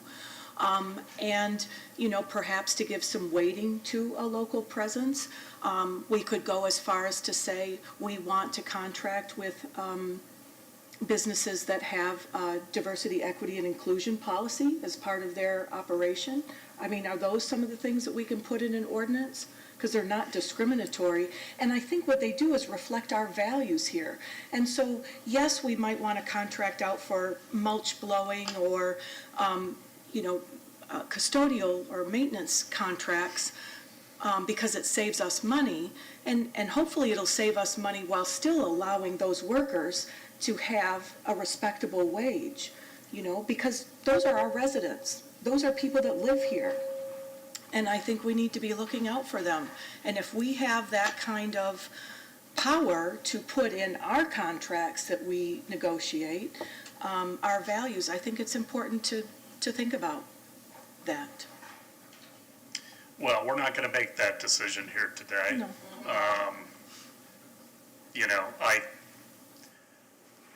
First of all, the voters of this state of Florida have decided what they believe ought to occur with wages over the next several years. And you say it's our values. I'd say it's your value. I don't know that I completely agree that it's our values as a group. But our city decided hold on. to I didn't jump interrupt forward. you. I'm sorry, yeah. Okay. The other thing is, if we start to dictate what a vendor is going to pay, what I know will happen is there will be certain vendors, they're not going to do a different pay scale for work done for the city of Clearwater and then have a different pay scale for other customers. So what they're going to do is they're not going to bid on city of Clearwater work. And when they don't bid on the city of Clearwater work, then we don't have as much competition for the bids themselves. So, as always, I think there are unintended consequences of us making a policy decision that not only affects the city, but also our residents. People also vote with their feet where they want to work. If the wages aren't enough, then they go somewhere else where they're getting paid more money. But I don't know whether the city of Clearwater or government, frankly, should be dictating that. So I don't necessarily, at least it doesn't necessarily fully represent my values. And as 1/20th or, 20% of this body, I don't agree that it's maybe a unanimous vote. I may be alone on that, but I always look at unintended consequences because I've been up here, a lot longer than everybody else. Councilmember Tejeda. I think it's something we need to think about because I think it's complicated. On the one hand, we're disappointed when we only have one bidder. And on the other hand, we're trying to narrow even more the field. I'm certainly okay with entertaining a weighting system in terms of what things we were looking for, but I'm uncomfortable at this point without really understanding the consequences about dictating to other businesses what to do with their businesses, because I think that the ramifications might be too great. And, this is taxpayers' money, and if we're just going to narrow the field so much so that we're not getting competitive bids, perhaps we just should stop and really think about how to, if we're going there, how to implement it so that we're not shooting ourselves in the foot. Well, I think, I'll ask to have it put on a future work session. I don't think I want to get prepared for it for the next work session, but I think I can gather research. get other examples from other municipalities and people that lead that way, and what the consequences are, and, or could be, and have a more robust discussion based on some research and articles for the future, because, as you said, it is complex, but I think it's very, very important to consider it. Consent on item 8.1? Yep. 8.2.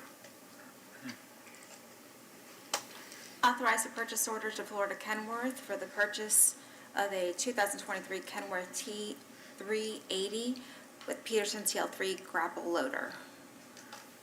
Good morning, Mayor and Council. Earl Gloucester, Director of Solid Waste General Services. This is pretty straightforward. This is a replacement for a vehicle that was destroyed in an accident. It's an in-kind replacement. We need the truck. This grapple truck is very important to us in our daily work, predominantly in residential, picking up bulk items. With that, any questions you have? Any questions for Mr. Gloucester? Consent? Yep. Thank you. 9.1. Appoint Indira Yangara to the Sister Cities Advisory Board as a youth member for an unexpired term through October 31st, 2024. Council members, Lucas Giraldi Smith is currently in college, and that is the reason why he has resigned, so he is no longer able to attend the meetings. And I have an application for Ms. Yangara for your consideration. Any questions? I want to congratulate Ms. Yangara. I'm sure we're going to appoint her and being willing to participate. So, consent? Yep. Yes. 9.2. Reappoint Caitlin Jamo to the Clearwater Housing Board with a term to expire September 30, 2026. Council members, Ms. Jamo is eligible for reappointment. Ms. Call, And- can you hold on one Sure. second? Mr. Gloucester, before you leave, I want to thank you for your service to the city.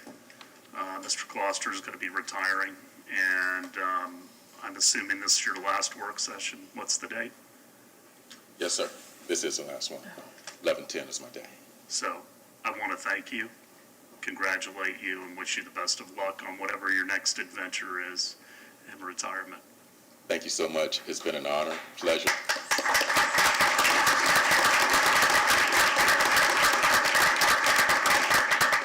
It's been an honor to work for you and the citizens of Clearwater.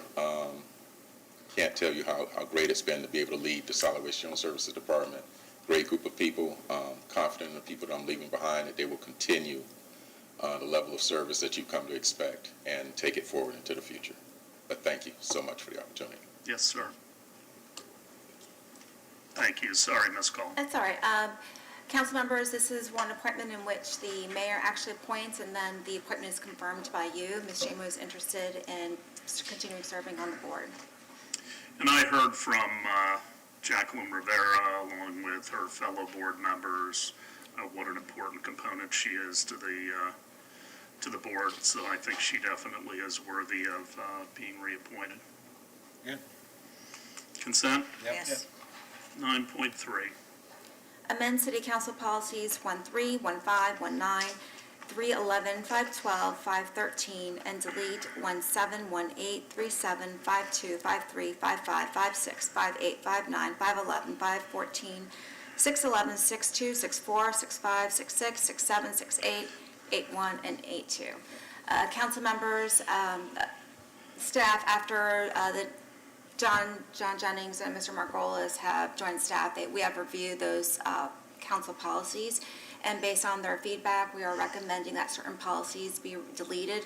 The policies that we're requesting to be deleted are either A, codified in city code, or are addressed in state statute, or actually better serve as departmental policies. And in the agenda item, I do include some of the revisions that we have asked for council to approve in terms of the amendments of policies. And I can go over them if you wish, or... I think we ought to go over them. Okay. There's quite a few changes here. Yes. So policy 13, campaign material during meetings, and this is language that the city attorney added to clarify that endorsements of candidates cannot take place on the dais. I have a question. Sure. So that one reads, during city council and board meetings. Board members will not endorse candidates or display material supporting or opposing candidates or issues on any election ballot. So does that, does the endorse candidates or display, does the display material supporting relate to or issues on any election ballot? Because, I mean, we've all, I think, pretty much spoken in favor of the referendum. And that's an election that's on a ballot. And so would that preclude us from doing that? I don't believe so. Although that phrase, display material, predates my time with the city, I have interpreted it to mean like banners or signs or things of that nature. Right, things like that, rather than people verbally expressing their opinions. The truth is, policy 1-3 is really up to council as far as balancing the need for freedom of expression versus the need for decorum in the public meeting. I'm sure the council will recall, we had a little bit of an issue, several months ago, as we got close to election season. We know it can be a tough time. And so this is really up to council as to where you want to strike that balance between having people share their views versus it becoming disruptive and then having politics dominate a conversation on the dais. I don't have a problem with it. It's on the dais, so. But somebody could still bring a sign up to the podium for their 3 minutes, correct?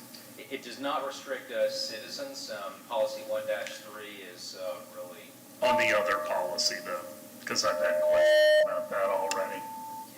I don't believe there's any intended restriction for that. If someone wants to speak during their 3 minutes and display something, has generally been okay. Where that gets, I think, more difficult is not so much in the political arena, but if you have a citizen who displays something during their 3 minutes that may be vulgar or otherwise, hate speech. Things like that is really where it gets more difficult, I think, than someone just having a T-shirt or a hat or even a sign during campaign season. So the audience can have any sign that can be televised. Just want to be clear on that. I believe the question that I was At asked the podium, but not after they leave the podium. Right, I believe the mayor's question was when they come up to the podium, and so as currently phrased, people are allowed to display materials, because we know people often have legitimate things they want to show the council. They want to say, take a look at this roadway, take a look at this picture of my neighbor's house, all the things people want to say during a council meeting, and 90% of them are well within the scope of council's functions.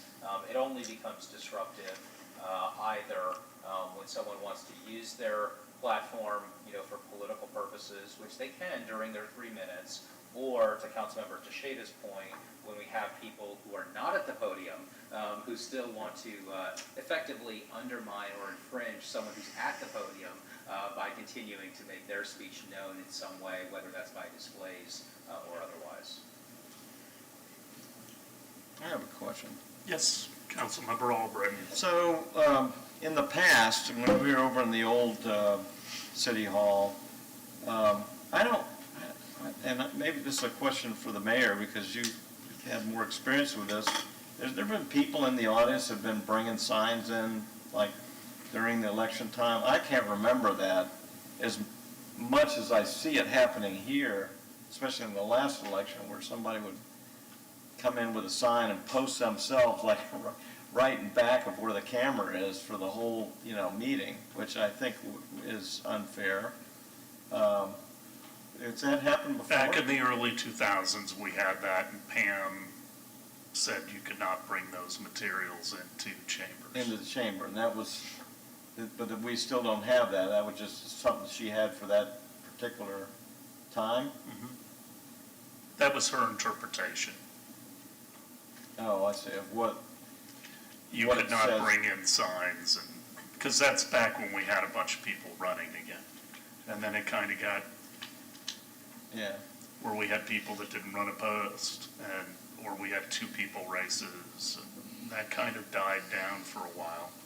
Well, I think it's disruptive to have people bringing in signs for all the different candidates during a council meeting. I think councils should stay we should stay down center line and not push it one way or another where it looks like, you know, the guy's sitting in back with the camera right on his sign, that's the way the council is reflecting, you know.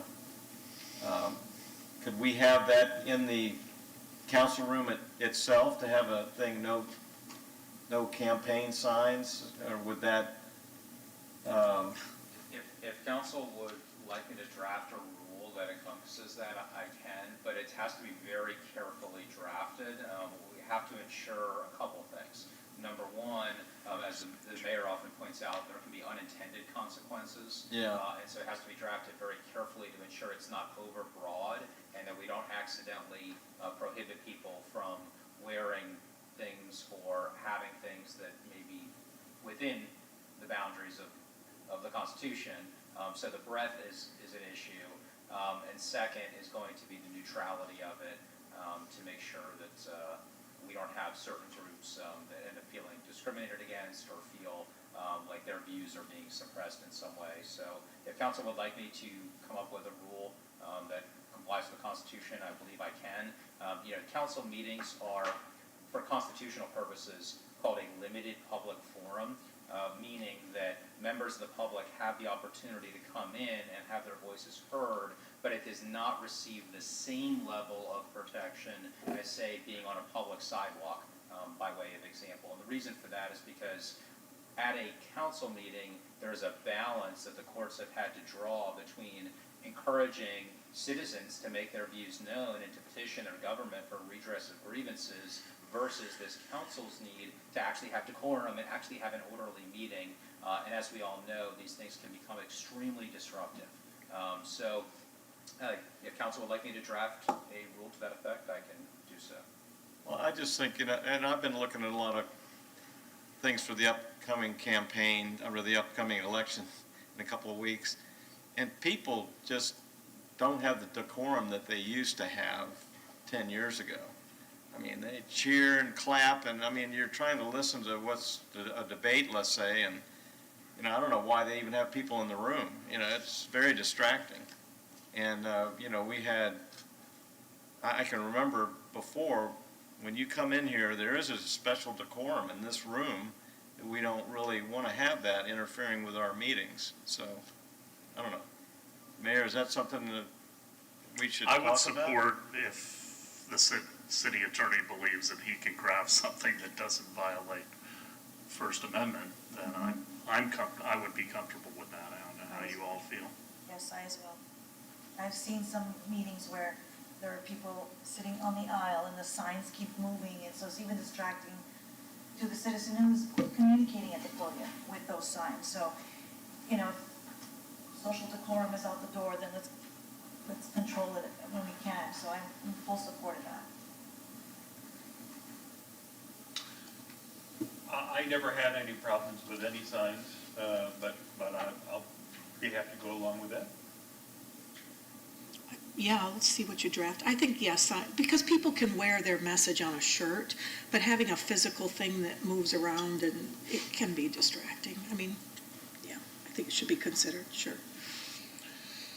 Yeah. There's some homework for you. Absolutely, I'll come up with something. Okay. Ms. Gall.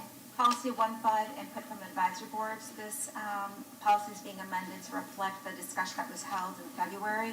And it states council members will agenda discussion items that require advisory board action and provide staff direction if there is council consensus. And this is really just a process to ensure that the collegial body is directing action by the advisory board. Vice Mayor. But just to be clear, if an advisory board member reaches out to us individually, we can certainly have conversations. You can have conversations, but direction to the board should not be given unless the discussion's in public on the dais. Correct, okay. Policy 19, representative balance. This was amended to include, it was a Scrivener's error. It said the word assure, and it really should be ensure the board has a balance of race. Thanks. Just a question on that one. Are those questions about race, gender, geographical area, are they on all the applications now effective? So they've always been on the application. So now we do have a voluntary section for demographics. But in terms of geographical area, that's always been on there. And we ask, but it's still voluntary. On the demographics for every single board now? It's on the application, Okay. so if they choose to submit, it'll be part of it. Fantastic.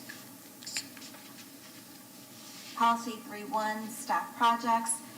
Council members, this was a suggestion by staff to lower the threshold for staff research. So instead of 8 hours, which is a complete full day, staff is suggesting that we lower the hours associated with research to 4 hours, so a half a day. Vice Mayor. I don't agree with this one. I'd like to know, number one, how many times any one of us has asked a question or asked for information that requires over 8 hours of work, number one. I don't generally think I ask for research. I ask for a compilation of data that's associated with the city when I want to try to make decisions up here. And so, just so that people understand, we don't get to reach out to staff members and directors just on our own, which is fine. We have to go through a city manager, and that's the way it was with Mr. Horn, and I understand that and respect that process. But, because of that, we have to ask for, specific information through Mr. Jennings to a department head. But number one, I'd like to know how frequently has a request exceeded 8 hours, and I don't think it's too much to ask for, 8 hours worth of information. So the issue may not be a problem with the existing council.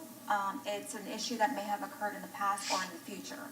And so it really is in terms of ensuring the city manager knows the staff resources are being used and that there is actually collegial support. So in the past, there may have been requests from one council member to research an item that may have taken 10 plus hours, and in the end, there was no support from the collegial body. So that's what the rule really is. It's to ensure that whether it's the current council member or future council, that there is support from the collegial body, that whatever staff resources are being directed towards that research, that there is support.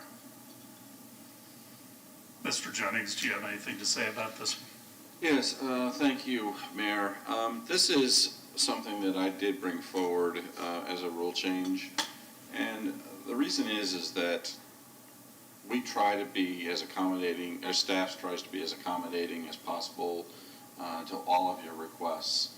But I will say that it also takes staff away from doing kind of the day-to-day work as well. So it's really trying to balance what the requests are from the council. Now, individually, many of you, not all of you, but many of you have asked for a lot of research to be done on a particular issue that hasn't even come before the council at that point. And so I think what we're trying to do is just balance the expectations of staff time versus what staff does on a regular day-to-day basis. So I don't think it's too much to ask that we're not taking an entire day to respond to a request. So how many times is it that it's exceeded 8 hours? Well, I don't have that exact number in front of me, but I know that often staff spends a lot of time, like from a budget standpoint, planning and planning spends a lot of time on requests and others as well. So, I mean, what I don't want is any of you to think that we're not here to help or provide the assistance that you've requested. It's just being able to balance between the day-to-day operations of what a staff person has to do and the research for individual council members. And what research, for an example or two, that has been, asked for, raised, that hasn't even come before us? I mean, what are some examples of that? Well, I mean, there are any number of examples of information requested information that has come before the council that has not come before the council, and I certainly can get all of that information to you in a memo as a follow-up if that's the will of the body. Well, it's something that we're going to vote on Thursday, so we can't vote on this tonight anyway, but we can talk about the parameters. I don't have a problem with moving to the 4-hour rule. I think it ought to come to the rest of the council if it is important enough for a council member to request that volume of a response, then I think it ought to be something that should be discussed amongst the council members first. As you said, a full day currently out of an employee's time or multiple employees that add up to 8 hours, that can be significant dollars. And, you know, you are still tasked with getting your real work done. Not that any of the requests aren't legitimate, but I think it also, we still operate as a body, and therefore I think it ought to be approved by the body. So before we vote on this on Thursday, we'll have that information of how many times a request has exceeded 8 hours and what type of, research that's been asked for that hasn't, for topics that haven't even come before us yet. If they've had that tabulated, I don't know who's the keeper of that data. Find out. Okay. Next. Policy 512, special events, street closure limitation. We've added language that authorizes the city manager for additional street closures. Currently, special events, street closures for special events are limited to 2 per calendar year. So that gives me authority to provide for additional closures.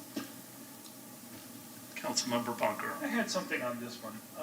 Just using as an example an organization that owns a lot of property downtown. So when it says one nonprofit, or would that be, say, overall the Church of Scientology, or any of their subgroups like Way to Happiness can have 2 events a year, Citizens Commission on Human Rights, Say No to Drugs, all the various nonprofit offshoots that are under the Scientology organization? I will have to confirm with special events. It may be limited to the parents' organization, but I'll confirm and provide that information prior to Thursday. Thank you. Ken? Let's see. Policy, and the last policy, policy 513, stationery. This policy has been amended to add that it's that the letterhead should only be used for official city business as opposed to for personal business. Vice Mayor. So I just wanted a clarification on this. So there is a city council letterhead that I don't use, and then there's also city council member. I have my own letterhead. And so I send out letters, to elected officials in Tallahassee during session. Thank you letters. I send, I've been asked to write letters of recommendation for grant approvals, and I've sent that on my council member letterhead. Thank you to the Girl Scouts, when they had me talk to them about their democracy badge or something. But anyway, is that allowed, or do I have to come and get approval for that kind of stuff? I think that's allowed. I think it's more in terms of if it's a political stance that's not been discussed by the collegial body is really, or if it's an item that has nothing to do with city business, let's say it's just completely personal, then the letterhead should not be used. If somebody takes a policy decision that hasn't been determined by the body, then that's out of bounds. So when I write to state legislators about our legislative agenda, that's fine. I'm not going to write about other things that aren't part of our city legislative agenda on that letterhead. But if we have, and you all can correct me if I'm wrong,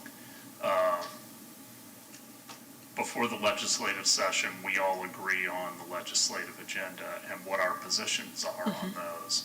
If your position is outside of the position of the body, then it shouldn't be on city letterhead because it misrepresents what the city is saying. I agree. I wouldn't do that. Okay. Nor would I, but I mean, that's, I think, what the staff is trying to get at, is where is that boundary line? Councilmember Albritton. So what about congratulatory letters written on city letterhead to other officials. Am I gonna have to do that on my own stationery, which I don't have? We should have had it printed for everybody. I never got mine. Well, Tammy has it, Okay, I'll check with her. or should have it. Well, how about, here's an example. So when I was first elected, we were first elected, and COVID, crushed down on us, and the state was struggling with getting out unemployment checks to people. And so I wrote a letter to our governor urging more urgency and saying that our residents were struggling here. So that wasn't anything on our legislative agenda, but I sent it on my council member, signed it as council member. I don't think I had my own. We had a discussion about that letter on Zoom, as I recall. Did we not? Well, yeah, and you talked to me in the parking lot, too. Yeah. But it wasn't part of, our legislative priorities. It was outside of that. So would that be okay? I mean, I'm representing residents. So it wasn't part of the legislative priorities, but I believe the mayor's correct. It was something that the council discussed during, at that time it was virtual meetings, and it was a topic, and I think there was general support from just about every member of council that supported those, that maybe not I don't remember if the discussion of the letter was, but the topic, the issue was discussed, and there was general consensus. I don't recall it being full consensus to the tone of the letter. Not the letter, like I Okay. said, not the letter, but that the issue, that the issue was discussed. That's what I mean, not the letter. Yeah. Well, I'm clear on. I think we ought to talk to the city attorney if we think that we're in a gray area. That's a good idea. I can do that. I mean, I think that's the best path. Okay. Okay. Any questions regarding the policies to be deleted? In the agenda item, I did note whether it was codified in city code or state statute. Yeah, 511 is one that I have a question about, which is the roadside memorials. So how is that going to be managed? Is it still going to be under, and the reason I ask is we went through a fairly long process. There was a young man that was killed on a skateboard on Cemetery Hill, which is Hercules, back in, I don't know, 2006 or 7. And that kind of led to this policy. So how is it going to be administered now that it's not going to be? It's actually already codified in city code, and I will let Mr. Delk, as the former planning director, since planning isn't here, to answer that question specifically. With the same guidelines? Pardon? With the same guidelines that's in the language? I'd have to refamiliarize myself with the specific language of that, Mayor. Honestly, I don't recall Okay. the specifics of it this morning. Okay. My apologies. Well, before Thursday, somebody could get back. Absolutely. As long as it's under 8 hours. We'll try to keep it under. Okay. Other questions on deleted segments? Okay. We're going to take a quick recess before we continue on to 10.1 because we're not going to get done in 17 minutes. Plus,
effects would hit me on the weekend. Reconvene the work session. We are on item 10.1. Mayor, this is a request to initiate foreclosure actions on behalf of the city for municipal code enforcement liens. Mr. Felino is here to answer any questions, but this is simply a continuation of our foreclosure program, and these are the latest tranche of properties that are eligible. Any questions for Mr. Felino, Vice Mayor? I just have a few questions, and it's really, in looking at this, and then I received an email from Bill Johnson the other day who raised some questions, so I just thought while it is impossible to foreclose on homesteaded properties, the question is, why are there only 5? How many do we have queued up? So why are there 5? How many other potential? And do we have a threshold? Do we have like a time threshold or a monetary threshold? How do we determine which ones to go after? I know there was something about other assets that could be recovered, but I didn't know if there was other things, that's all. Sure. So to the first question, Vice Mayor, we generally take these cases in 5 to 10 property chunks. Okay. As we've done them.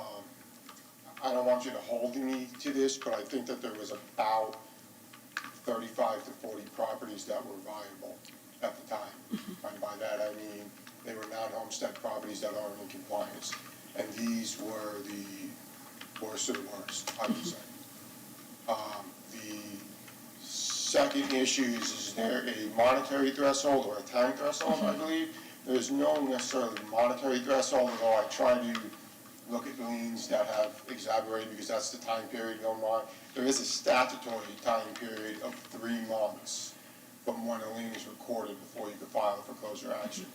So that will start essentially the 20-year clock to file a foreclosure. Thank you for that. Well, we in St. Petersburg really are the only 2 cities that are using this in our toolbox, right? And Largo. And Largo, okay. And the only reason that we go to this extent is when somebody basically refuses to comply. Yes. This is a last resort. I always call foreclosure a draconian remedy, whether it's by a bank or a government. And so I try to, I don't want to do it on the 3rd month, 1 day period. People have been given the opportunity to remedy the problems and they refuse. The initial goal is always compliance. And so they're negatively impacting those around them. And we have a responsibility to protect them as well. I agree with that. Other questions? Councilmember Albrecht? Just a comment. I think it's a great way to put some bite in our code enforcement because we never really had that before. And some of the, I've seen some of the liens, the fines that go against the house have been between 5 and 10 times the amount of what the property is even worth. So, and in the end, we usually bow down to just costs or whatever. The fines kind of go away. But this is, and I know you work with them right up to the time that we actually foreclose to try to get it remedied. So I think it's a good tool to have. Have you noticed since we've been doing this that it has been a good thing to get people to move along? I think it's been a good deterrent from future issues, and I think it's also caused people who have issues to come to compliance. Yeah. Any other questions? Consent? Yeah. 10.2. Mayor, 10.2, also Mr. Fuino's case. It's a settlement that I've discussed with each of you individually. This is the police vehicle accident on the beach. Very unfortunate. Consent? Yeah. 10.3. Second readings for 10.3 as well as 10.4. 11.1. Clearwater Gas System City sponsorships. Mayor and Council, today we're bringing forward staff recommendations on how to divide up what was the Clearwater Gas Systems sponsorships with a list of deleted sponsorships and also a list of sponsorships that we believe makes more sense as part of the council budget or derived from the general fund. So been intended to make this part of the budget process, but unfortunately, we were not able to get all of this done prior to the budget coming to council. So what's really before you is a list of recommendations, and we're just looking for some sense of what you would like for us to do with this from the council. Can you just give us a little bit on the philosophy that was used? Yes, so there was and is concern about some of the expenses that was charged to the gas company which has a direct result in impact on ratepayers. And so, as is the case with a lot of the different departments, a lot of the different functions, since I arrived almost a year ago, we have been looking at everything that may have made sense a long time ago or may not have made sense, but that's just the way things happen. So this is one of those exercises. The parts of the deleted sponsorships really were focused on golf tournaments. Not something that necessarily the gas company, from a marketing and or sponsorship standpoint, and or the city, in terms of the city sponsoring golf tournaments, golf holes, so forth. So that's the reason for that list.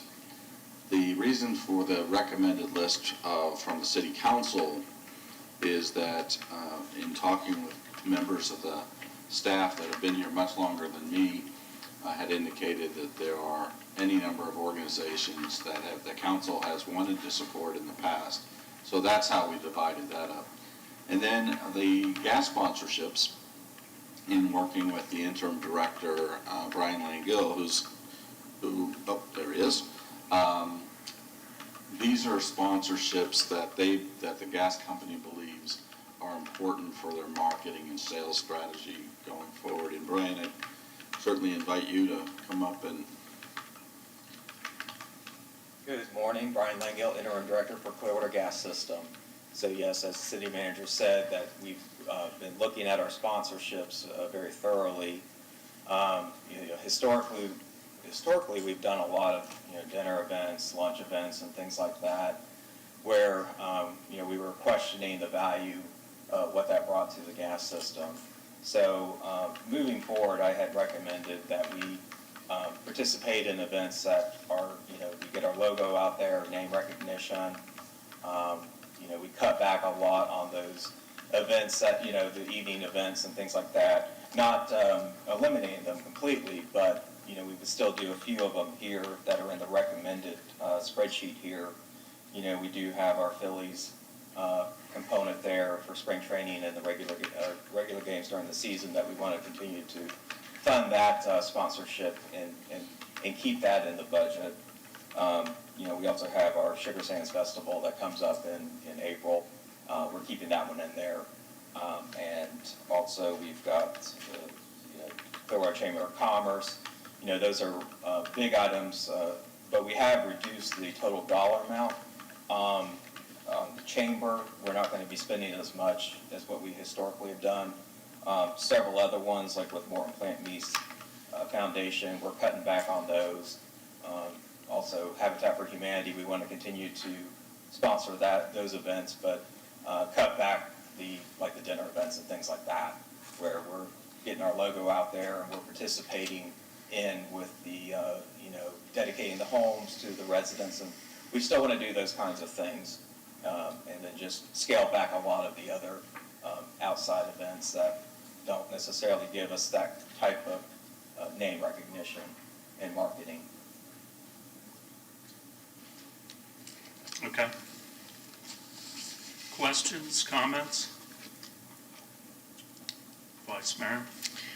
So this is an interesting agenda item. And it's pretty complex and nuanced and sensitive, so I certainly want to acknowledge that. I would suggest that we have this, like, this is maybe part one of the discussion to kind of get a feel for what we will be talking about and perhaps some more information. But I think it's important that when we have this discussion on this agenda item, we put on our gas department board hat. That is what we are, that I think is what this discussion needs to be. We function as a CRA directors, right, of that, and so we need to put on a CRA hat when we have the CRA meeting. And when we set rates for the gas company and make decisions related to the gas company, I believe that we're here representing gas customers, right? That's who we're looking out for. On that particular list, but then there's the council list, which is, you gotta put your council member hat on. But I think, I would disagree and say that all three of these pages come out of ratepayer money. And we're here to... Not sheet 2. That's incorrect, I'm sorry, but... Sheet 2, council to review? Council budget, it is going to be coming out of the budget of the city council. It'll be a budget line item next year, is that not correct, Mr. Jennings? Yes. Okay. So the one that says council to review, these come out of general funds? Yes. Okay. And how much money does the gas company put into general funds? We do a dividend of 1.7 million a year minimum, but that can be higher depending on what our revenues are for the fiscal year. Okay. Any excess profits, half of it goes back to the city. And then I think we should have some information related to, of all of these fiscal year 23 gas system sponsorships. First of all, I think, when we talk about the Clearwater Chamber of Commerce, when we have agenda items, I hope that we're consistent in either, I think we should call it Amplify, identify it as Amplify, because that's what they are, so that people don't think that they're two different things or what is that, just to keep it consistent. But I would, one of my questions is, in these that are suggested, does the city fund these organizations, this vendor name, in any other ways? So if these are the monies coming out of the gas company sponsorships, is Clearwater for Youth getting other money from the city? Is Amplify getting other money from the city? Just so that we have a clear understanding of how much money the city is contributing to these organizations. I also think it's important when we have this discussion to have an address for these vendors. Where are they located? What's the contact? And then, a real decent description of what these monies are going to pay for. How much are they charging for the logo? How much is Clearwater for Youth charging for the logo versus, the city of Largo? And, these are big dollar amounts. I'd just like to know, what's the one pager on it? What is this money going for? And we do get agreements with these, most of these come with an agreement that are signed. Mm-hmm. So they would have that full, scope of deliverables in there as well. I didn't include that here, but yes, we do get that. And, because I don't know what the JABER group does, Annual Florida Women in Energy Leadership Forum, where it is or what they do or all of that. And I also think, I think in a perfect world, and this would probably take more than 8 hours, I'm not sure, but that there would be a one-pager for each one of these organizations, vendors that get money from us, whether it's page 1, 2, or 3, and that needs to be public-facing. So on our gas department page, we have a tab that says sponsorships, and anybody can look at any one of those and see these dollar amounts and what it goes towards, ratepayers or not. I think that's important. And then I would ask, with the number of, and I think I know this answer, but with the number of ones that you are suggesting we remove from the gas budget, does that put us more in alignment with the other 27 municipally owned utilities in Florida? It certainly gets us more in line with them. I can't answer that right now as to what their budgets are. But yeah, it's getting us, we're doing a 35% reduction in what we historically have done here. I looked at the 10-year average of sponsorships, and it was right around that 350,000 level. And so getting this down to more like 225,000, we're cutting out quite a bit there. But I do not have the numbers specific to other utilities right now. Well, and this brings me back to really wanting a, not minutia understanding, but a big picture, full understanding of the financials related to big decisions in our agenda items that probably take a long time to compile initially, and then hopefully we have these running totals. It'll be easier, again, if it's a forward-facing page, it'll be easier to update each year. Here's what it is. But what I bring your attention to is, about a year ago, Tracy McManus in the Tampa Bay Times did that story on our gas sponsorships. And here's, what she said. Of the 27 municipally owned utilities in Florida, Clearwater Gas System is one of 7 that promote their service with sponsorship programs. The system far outspent other utilities on sponsorships, according to records from 2015 to 2021. We spent on average $76 per customer. The others spent, Pensacola spent $6 per customer, Tallahassee spent $2 per customer, Gainesville spent $14 per customer. Out of those 7, we spent more than the other 6 combined. And so my question with this, sensitive discussion item is, are we still going to be an outlier? Are we comparable to other public utilities? Well, I think we may spend more money than the other utilities, but given the area that we live in, most densely populated county in Florida, there's a lot of opportunities there to market that, and so I'd have to look at those other utilities to see what they were focusing in on compared to what we are going to focus in on. Like I said, we're going to get rid of a lot of those items that were perceived as being, not appropriate for the gas utility to fund and things like that. So I do support this list here that we're recommending for the gas utility. We can certainly look at tracking better in the future, indicators and things like that to see what our return is. But I think that we really do need to continue moving forward with these and grow our system. And we've got a new business development marketing manager just came on board last week. We've got several other management positions that are coming on board. It's a very exciting time for Clearwater Gas System right now, and I really think that we need to continue to move forward and grow the system because there's a lot of opportunity out there. Vice Mayor, just going back to your questions, I honestly think those questions are best answered by the gas company board, which is all of you, because it's more of policy decisions as to that, frankly, we take the policy guidance from the council and whatever body you serve on, and that's what we seek to implement. You've asked for several things just on this topic, in terms of additions to the website and all of those kind of things. I think it puts staff in a position where one member of the council is advocating for something, and it's helpful for us to know where the rest of the body is. So we're not kind of doing work for one member without knowing what the majority of the body feels like, so.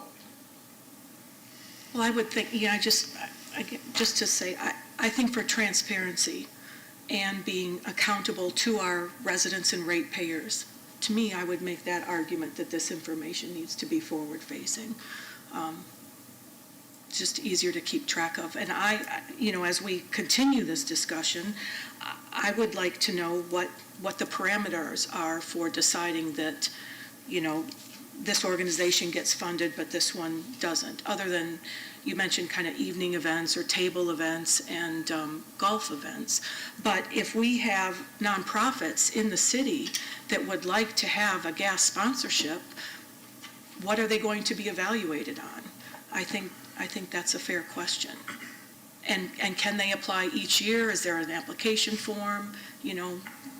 What's that all about? Councilmember Albrecht. Yeah, just looking at this list here, I'm familiar with every one of these, and they're very important, organizations to be funded in our community. And I think you have weeded out a third of them that didn't have anything to do or really didn't give you the publicity that you needed as a enterprise, a very successful enterprise, by the way. And I'm fine with the list you have. I think you've done your due diligence on getting it whittled down, and I think that these on the list are very important ones to move forward with. So I can tell you that I approve of your list here. And if I may, this is not an exhaustive list. The council can add and subtract. It's really up to all of you as to what you want to do on the sponsorship side going forward. Well, but we can also decide whether, I've got a bunch of comments, so I'm going to hold off for a second. Any other questions or comments? I've looked at this list, I don't know how many times, and I feel like Grinch. When I look at some of these organizations that we are not going to support, I feel awful. But I do see the train of thought where you're going. Basically, you're eliminating any events where there's less bang for your buck, right? So anything that's for the general public, where you can expose and market the company better, we will retain, and then all these private sort of events, we're going to remove. And I understand that train of thought. I just feel like, Grinch, not giving money to some of these great organizations, and I'm just wondering how they're going to compensate for it. That's almost rhetorical. Yeah, Okay. sorry. On the list of gas sponsorships, were there any that were reduced? Yes, there were several that were reduced. We've got the Chamber of Commerce, Amplified, Clearwater. We had spent over in excess of $60,000 in previous years. Well, $10,000 of that was membership dues as well. Right. We also, Clearwater for Youth, we are reducing that to $25,000. That historically has been $35,000. And the Morton Plant Mease Hospital Foundation, we have reduced that one as well.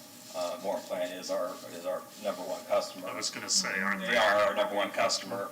But the things that we were reducing were those dinner events and really the recognition type things that we would do after hours. But we're still, sponsoring the Planners Luncheon and also doing a golf tournament sponsor for them as well. We have a few golf tournament things in here, but not any that we're going to actively participate in. We're just going to have our logo out there and support them in that respect. I look at this a little bit differently, and I appreciate the times. I think they afford a very valuable service to the community, and I had lunch with the CEO just a couple weeks ago and told him that. At the same time, the Times does not set the policy of the city of Clearwater. This body sets the policy for the city of Clearwater. And, to be transparent, we can do this a number of ways. Obviously, the gas company has paid a very significant dividend to the city. We can either have it coming out of the gas company itself, or we can have it coming out of the general fund that received money from the gas company. In my business, that's called a shell game. But So let's just call it what it is. Ultimately, I think it's important that Clearwater does not have the corporate presence, unfortunately, that St. Petersburg and Tampa do. We just don't have as many corporations. And a lot of those do philanthropic work within their boundaries. And to the corporate leaders within Clearwater, when I'm with them, I challenge them to be putting money back into Clearwater. There's one that puts a lot of money back into an organization over in Tampa. And we've had the conversation. It rubs me the wrong way, frankly. They ought to be putting money back in their own community where they're headquartered. And I think Clearwater Gas ought to be doing the same thing. So I don't have a problem with, the old list that we have. I'll be very frank about that. I think that the city of Clearwater, either through the gas company or through the city itself, ought to continue to be participating. And I can live with the list.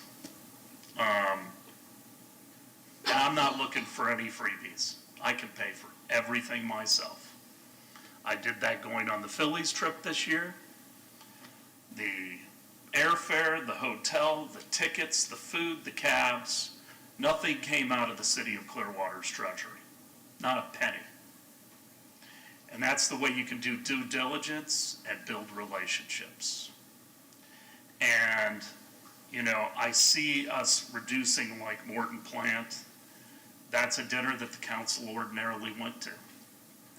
I think that's a lost opportunity to build relationships with the people at the hospital. I'll be going anyway because I'll just pay for myself.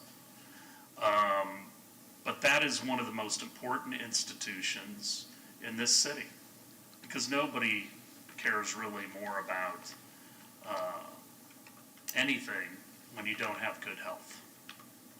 So it's fine, but I think it's a shame.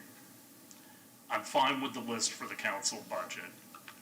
There are some things on the eliminated budget. I mean, Chi-Chi's is an incredible institution in the city. I think we ought to be participating in some way. They're taking at-risk kids and teaching them in a fundamentally different way, a way that connects to them. I think Copperhead Charities, it's a golf tournament. It's not actually the golf tournament. It is but an event that brings tremendous amounts of people to our region and notoriety. Most of them stay on Clearwater Beach. I think HEP, again, they're really breaking the chain of homelessness. The Mount Carmel Community Development Corp, Sepia, I think those are a shame. It's not very much money, but what we do to help them, the Willa Carson Health Center, the $2,500 sponsorship there. The Willa Carson Health Center is a pillar in the North Greenwood area. So I would agree with Councilmember Teixeira in the fact that, those are some of the ones that stick out to me, that I think are an unfortunate elimination. They're going to get by without us, but you're talking about very small amounts of money. There's some on the list that I'm more than fine with eliminating, but those are some of the ones that I think are a shame. And I think we're being somewhat reactionary. But that's my perspective. There's just a lot of collateral damage here for PR. So, I mean, if the Clearwater Gas Company is gonna save 34%, then what? With that 34% with our dividends, can we just reassign it? Just so Well, that we're already doing that. I mean, it's just, I just feel like these organizations are well deserved and they're the collateral damage for this, for the optics of it. I don't know. Vice Mayor. I think anybody who knows what I do related to this job knows that I am a supporter of organizations that are listed here and the work that they do for underserved people throughout the county. I think the question is, philosophically, do we put our charitable contributions on the backs of gas company ratepayers? We only have one gas company in the area. It's not competitive. So those people who subscribe to gas have inflated costs so that we can make charitable donations. And I'm just not sure that that's ethically right. If we want to charge them, a competitive rate and take whatever profits we have and then distribute them to these charitable organizations, not all of them are charitable, but if we want to, then we can do that. But to put it on the backs of ratepayers, I don't think is right. And I think, we are an incredible outlier in what other publicly owned utilities are doing. And I think, whether or not we call ourselves, to do your due diligence and to ask questions is not being a Grinch. It's protecting, it's understanding the financial structure. And I think, we need an understanding of why we're such an outlier. And perhaps if we have an expert that comes and talks about that and how these other municipalities who are spending a fraction of the amount on sponsorships, what their rationale is, I think that might be important for us to understand it a little better. And I also think, not to put Mr. Ravens on the spot, but, maybe at another meeting, our finance director can talk about that, about how do we quantify a return on investment of, $76 per customer versus Tallahassee, who has $2 per customer. I think that these are legitimate questions. I open the discussion with, yes, it's nuanced, yes, it's sensitive, because people have been getting this money rolling through for years and years and years with no questions asked, and really no transparency to the public that knew that that was going on, how we compare with other municipalities. And it's just part of being transparent. And whether or not you want direction from the council as a whole of whether this information should be public facing, I would argue it should. It is. It's ratepayer, taxpayer money. It should be public facing about what we're doing with it. We publish our budget, every year, great big, 200 and some page document. I think this should be as well. And as I said, if we're going to have the open Santa bag and not be Grinch, we should open the doors to other nonprofits to come forward with a set of parameters for how we decide how you are going to advertise the gas company, which has no competition other than electric and growing solar in our area. I don't think anyone's questioning whether all these lists, and they have been published in the past. Nobody's questioning that. And this isn't personal. Nobody's... No, it's not personal. Nope. But I think we also have to be aware that, every system runs differently. Are our rates uncompetitive compared to other gas systems? We're competitive, and we're very competitive with electric right now. So, we're 30 to 40% cheaper than electric. And so we're the only gas company in the area here, obviously, except for propane, which is another competitor. But, we have to be competitive with electric to convert over to gas. But I want to make sure people understand, we're not gouging customers. No.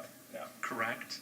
That's correct. Yeah, Okay. that's a follow-up question I wanted. The $224,000 that we are actually talking about, how does that affect the users in terms of the rates? Well, it's about 0.5% of our revenues that go to these sponsorships, 0.5% to 1%. So it's a very, very small amount that's going to the ratepayers that's getting passed back to them. So what's going to happen is our actual dividend will just increase to the city. Right. Thank you. Vice Mayor? And I think that's perfectly fine. So if I look at Pensacola, which is spending $6 per customer on sponsorships, and Tallahassee, $2 per customer on sponsorships, would I assume then, again, this is to have a better understanding, would I assume then that Tallahassee and Pensacola is depositing more money into the general fund of their cities? And then that council in Pensacola and Tallahassee can decide that they want to, fund all these things. And that's okay. I mean, if that's what we're doing, I'm okay with that. Better than, having it come out of a gas fund. And We don't it know might that just they be are. optics and shell game, but yeah. Well, we don't know that they are. No, we They don't. may be doing that, we just don't know that next level. Mr. Jennings? Thank you, Mayor. I just wanted to clarify, the city clerk sent a list of sponsorships. I forget what the date was. I just want to make sure you and the community knows that the Mount Carmel Community Development Corporation and Willa Carson Health Resource Center were added back into the city's list. So I just wanted to make sure. Repeat that? Willa Carson and Mount Carmel.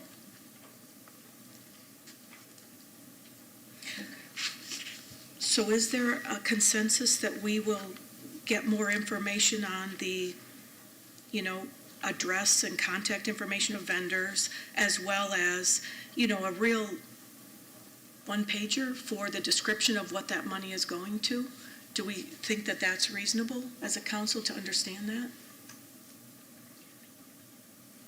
I'm fine with that. I mean, the addresses, are pretty, City of Largo, Amplify, Clearwater for Youth.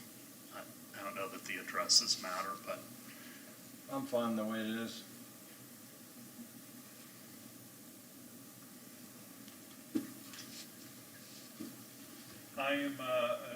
I'm happy with the list. I do hate to see some of these go, but overall, I'm fine with it. I'm fine. do you want the addresses and other things on there? I don't mind it. If there's something that you feel strongly about, that's fine. With me, it's fine. Councilmember Albrecht? I'm fine the way it is. Okay. I'm fine with adding the addresses. That's not a problem. I think it's a Google search away, but Well, the addresses are minor, it's the description of, so I think, again, when somebody now says. we're getting into Yeah. how organizations budget their money. Right. And again, they can say it's going to go towards X program. That just means they're going to move revenues from that program into another program. It's accounting. And you just move money from one bucket to another bucket. Not to mention, how are we going to go back in behind them and make sure that it goes exactly to what they say it's going to? I mean, either we know these organizations and know the work that they do and know that they're getting audited and whatnot and believe in them, or they shouldn't be on the list. I think we're getting too micro. So the middle page that says council to review, is that just a, yes, we're saying yes to all of those? Is that what we've just, That's what I'm hearing. that's the guidance? Is everyone comfortable with that list?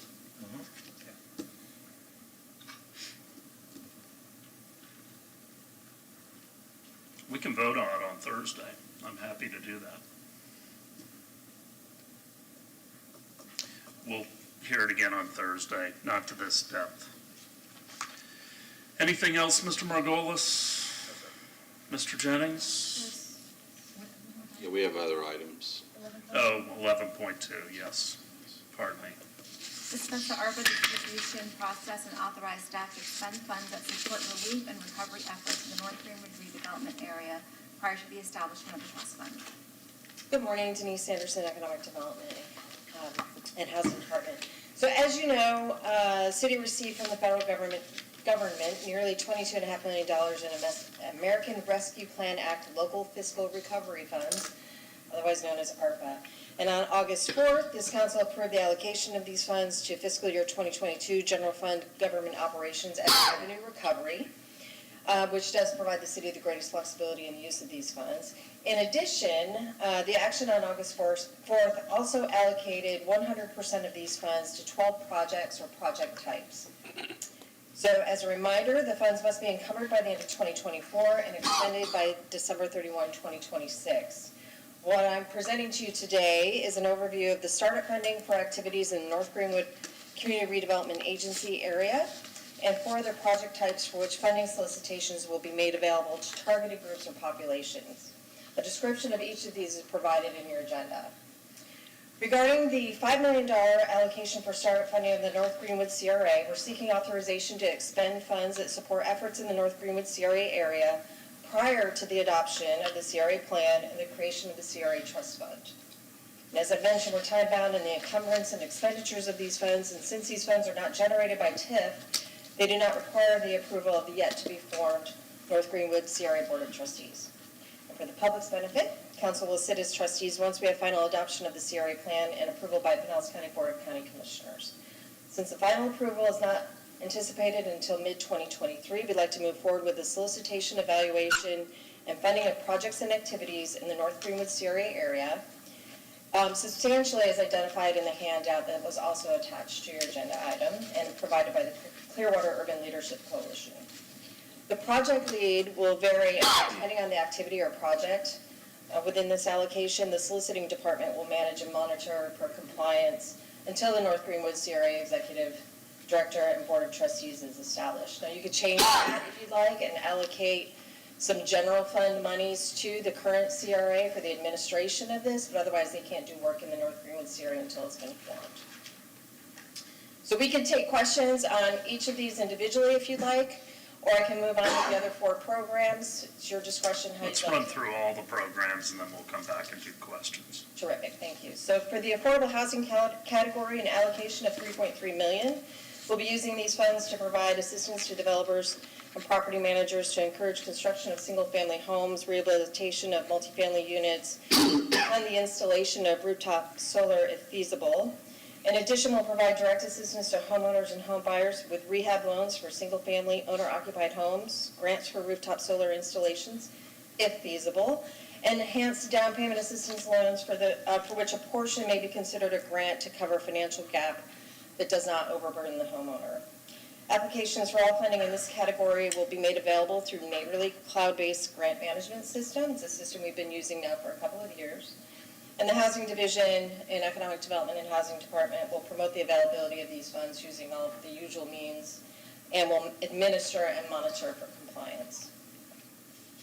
The $1 million allocation to Pinellas Community Foundation, or PCF, will support individuals and families that live in Clearwater and have urgent housing or social service needs. PCF will solicit letters of interest from nonprofit organizations working in this space and provide feedback to them, and will invite then a full application from those organizations able to exhibit both the capacity and the ability to assist targeted populations in a timely manner.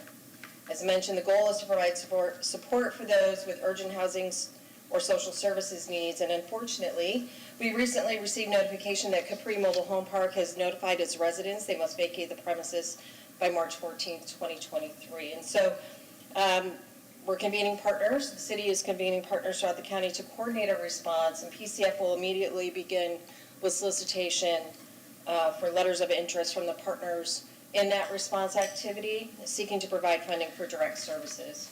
And while we don't anticipate the entire $1 million from going toward these services, it is an urgent need, and it will have PCF's immediate attention. In terms of the administration of this $1 million fund, Pinellas Community Foundation will administer the grants and submit monthly reports to Economic Development and Housing Department. Reports will include all financial transactions during the reporting period, beneficiary data, and metrics measuring the success of each funded program. Next is the nonprofit funding in the amount of $1 million. This funding will focus on markets, concerts or theater events, arts, museum programs, and similar activities. Cultural Affairs Nonprofit, or CAN grant program, will be used for ongoing program support to help existing programs return to pre-pandemic levels and specific cultural projects for one-time events or art installations. The focus there is on placemaking. Applications for all funding in this category will be made available through Neighborly again and solicited by Cultural Affairs Division of the Office of Innovation, who will administer and monitor for compliance. And lastly, we have education grants or partnerships. These funds will be used to provide grants to nonprofit or governmental entities for programs that focus on educational opportunities for students who have suffered academically due to the pandemic. Qualified organizations with experience in providing educational programs serving Clearwater residents or students who attend schools in Clearwater may apply. New or expanding program may include after-school and summer bridge programming, high-impact tutoring, student readiness, and STEM programming. The city clerk's office will solicit applications through Neighborly, and they will also administer and monitor for compliance. And then finally, I'd like to mention that Budget is creating a page that will show all of the approved spending categories with a chart of budget versus actual spending totals for each. And they'll be able to put this information on, they will be able to put information on this page on how to request the grant. So the phone numbers, contact information, et cetera, will be on that public-facing page. And as I close out, I'd like to mention that we have a number of individuals here, should you have any specific questions of them. Gloria Campbell with the Clearwater Urban Leadership Coalition, Doug Cooley with Pinellas Community Foundation, Chuck Lane with the Housing Division, Christopher Hubbard with the Cultural Affairs Division, Rosemary Call with the City Clerk's Office, and Kayleen Castle with Budget. I'll be happy to take questions or refer to others. Any questions? Vice Mayor. Okay. Thank you, Denise. You're welcome. And thank you for the information. So if we're just talking about this document first, I just wanted to bring up again, so I believe that the interest earned on the 22.4 is about $150,000 or so? $161,000 and counting. Woo-hoo, okay. I would propose that we agree that that interest earned, $160,000 or so, be put into the three $1 million buckets, because $160,000 isn't that much, but it can make a big difference in little grants that may most likely come out of those three $1 million buckets. Any feedback? What are our overall administrative costs of administering ARPA? So, TBD, but nominal, I believe. So within the Housing Division, there's going to be significant administrative costs associated with managing $3.3 million, as you might imagine. And with these other ones, when I say significant, I would anticipate it's probably going to be around 10%, but it's just a guess. That would be in line with other administrative expenses in the rest of that Housing Division. But the cost of Neighborly, it does, for every application we create, there's a one-time cost in creating that application. And for the authorized users and managing the workflow, and there will probably be 2 to 3 users within each department who will be managing. So that has an annual license fee. It's not terribly prohibitive, but I would suspect that for each one of those pots of money, it would land somewhere in the $5,000 range, if I had to guess, in terms of the cost of the application and the administrative licensure of the Neighborly software system for those departments that manage those. I don't mind the residual above and beyond covering our administrative expenses, but this does have additional costs for our staff, and she said licenses and other things. I don't have a problem with moving the remainder over to those programs. Well, don't we have a cap on administrative, about 10% of ARPA funds? Is there, like a lot of grants have?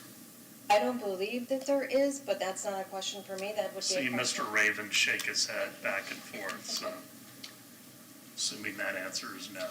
This is a little unusual in that we technically used the ARPA funds per the revenue recovery for the payment of police salaries and wages in the current fiscal year. So that meets the ARPA requirements as far as a qualifying expenditure. We've added these other projects and programs to balance the general fund so that none of that money ultimately goes to replenish reserves or rainy day funds, which is in direct violation of the ARPA requirements. So ultimately, we don't have restrictions that others would have if they didn't have revenue recovery and were using one of the other options. So we're all done with ARPA, really? I mean, Yeah, in reporting. Yes and no. I think we still need to meet the spending requirements because any federal auditor that came in to audit the program, if they follow the money, these programs that we've created to balance the general fund budget, if we don't get that money spent timely, then effectively we didn't spend it. But we can set then our own kind of parameters that says, because aren't most nonprofits who are given money, it's a 10% cap-ish on administrative? Yeah, there's typically. And wouldn't that be There's typically restrictions reasonable? because they want you being efficient and not really profiting administratively from those monies. But we don't have a restriction on the interest. We don't have a restriction on the interest, and we really don't have a restriction on the other monies either, other than getting them spent timely.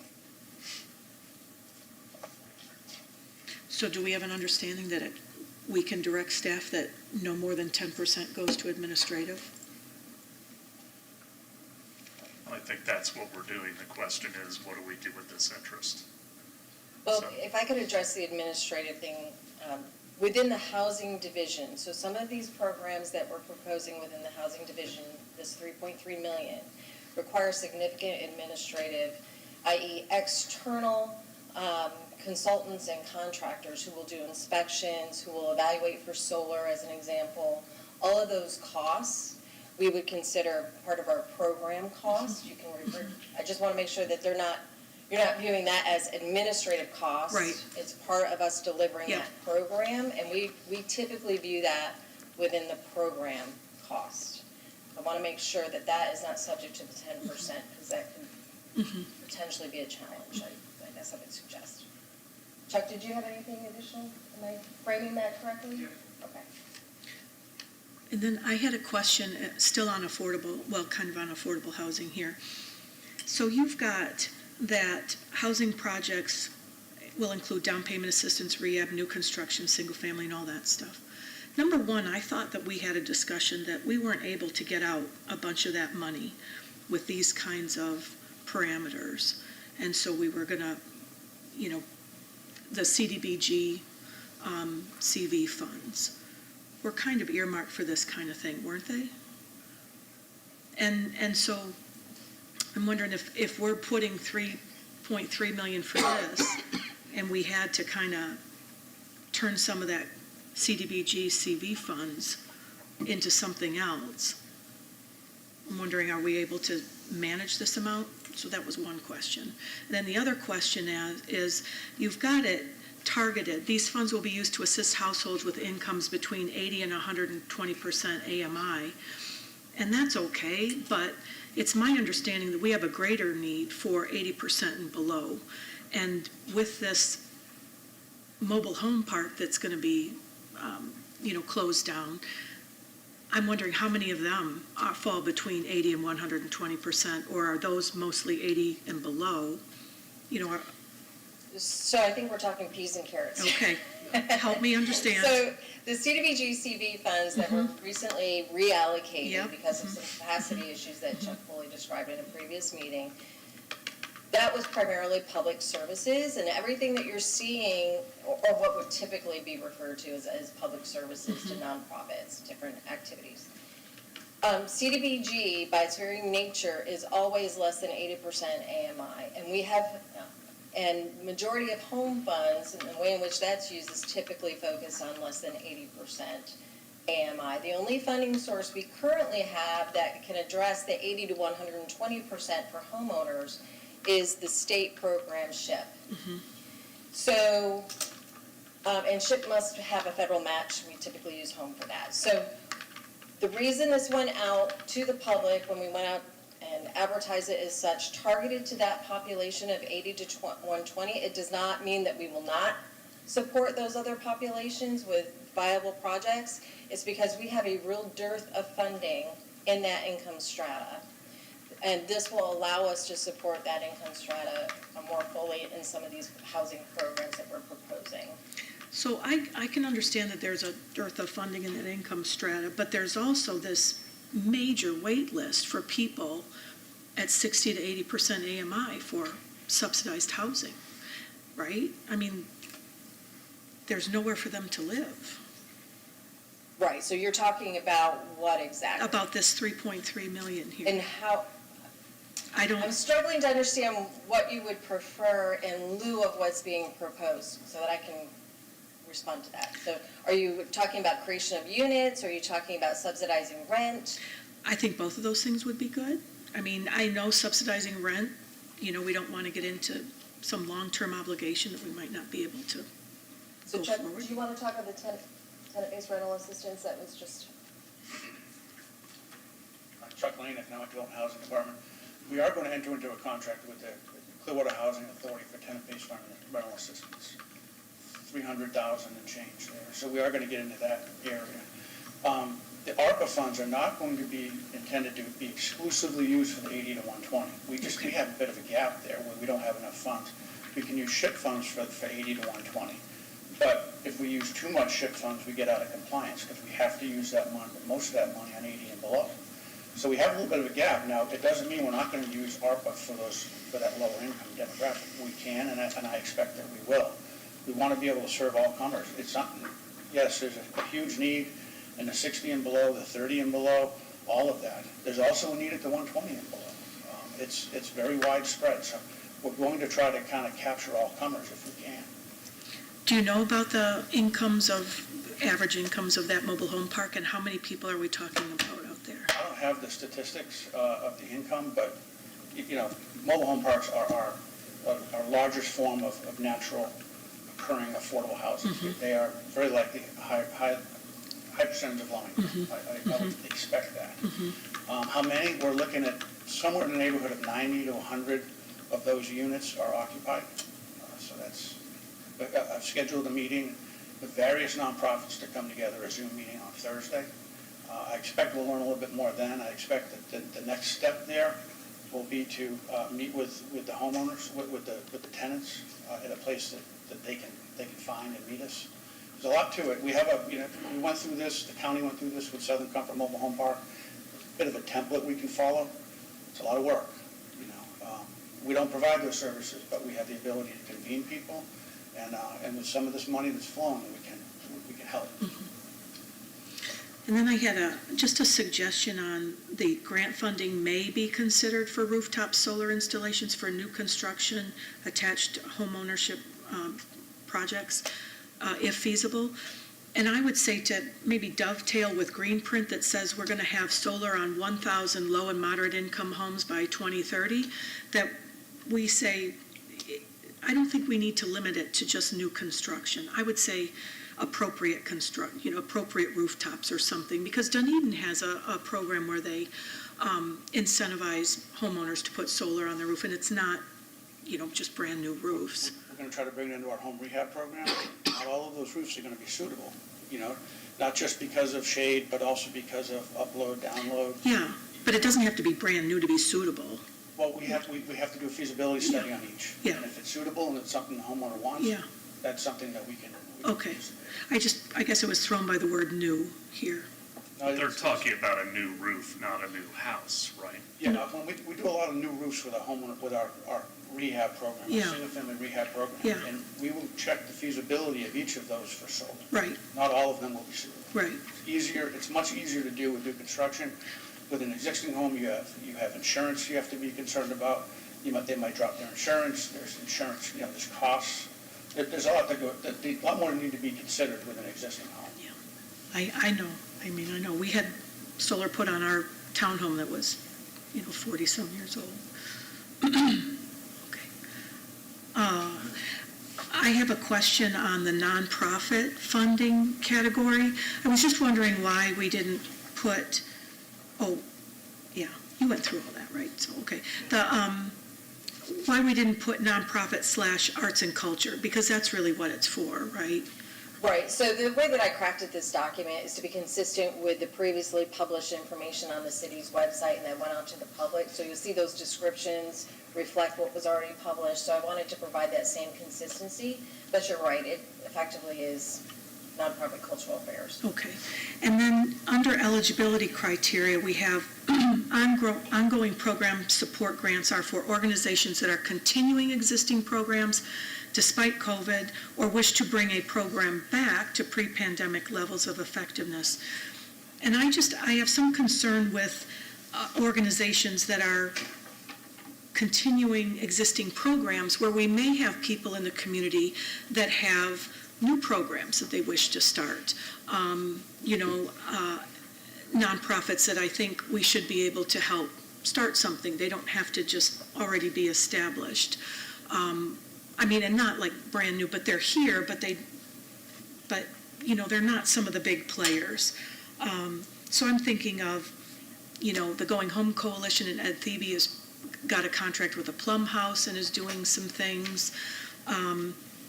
We have a number of artists that offer crafts and things like that in our library, and perhaps we could subsidize some of that to lower the cost or eliminate the cost for our residents to take, watercolors or basket weaving or, sculpture and things that they offer at our libraries. So those are like little ones that I'd like to. Is that a question you'd like Christopher Hubbard to address? Or? Sure. We're going to subsidize basket weaving?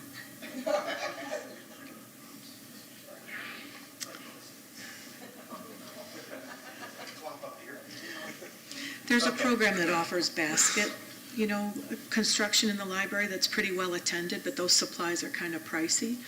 We do pay the artists to come and give that instruction. That's all. What all the athletes used to take. Cultural Affairs Coordinator. The parameters of this grant were based on the buckets of information that were created by the council and reviewed.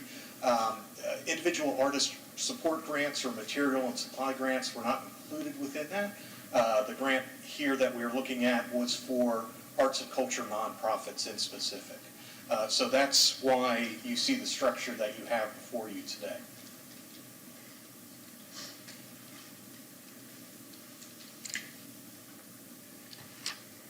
So they have to be a 501c3? Nonprofit organization. Yes. Okay. And then I had a question about the education grants or partnerships. So I see that that's at $750,000. So I'm assuming that that's the $250,000 that was allocated for an incubator. Is that where it came out of?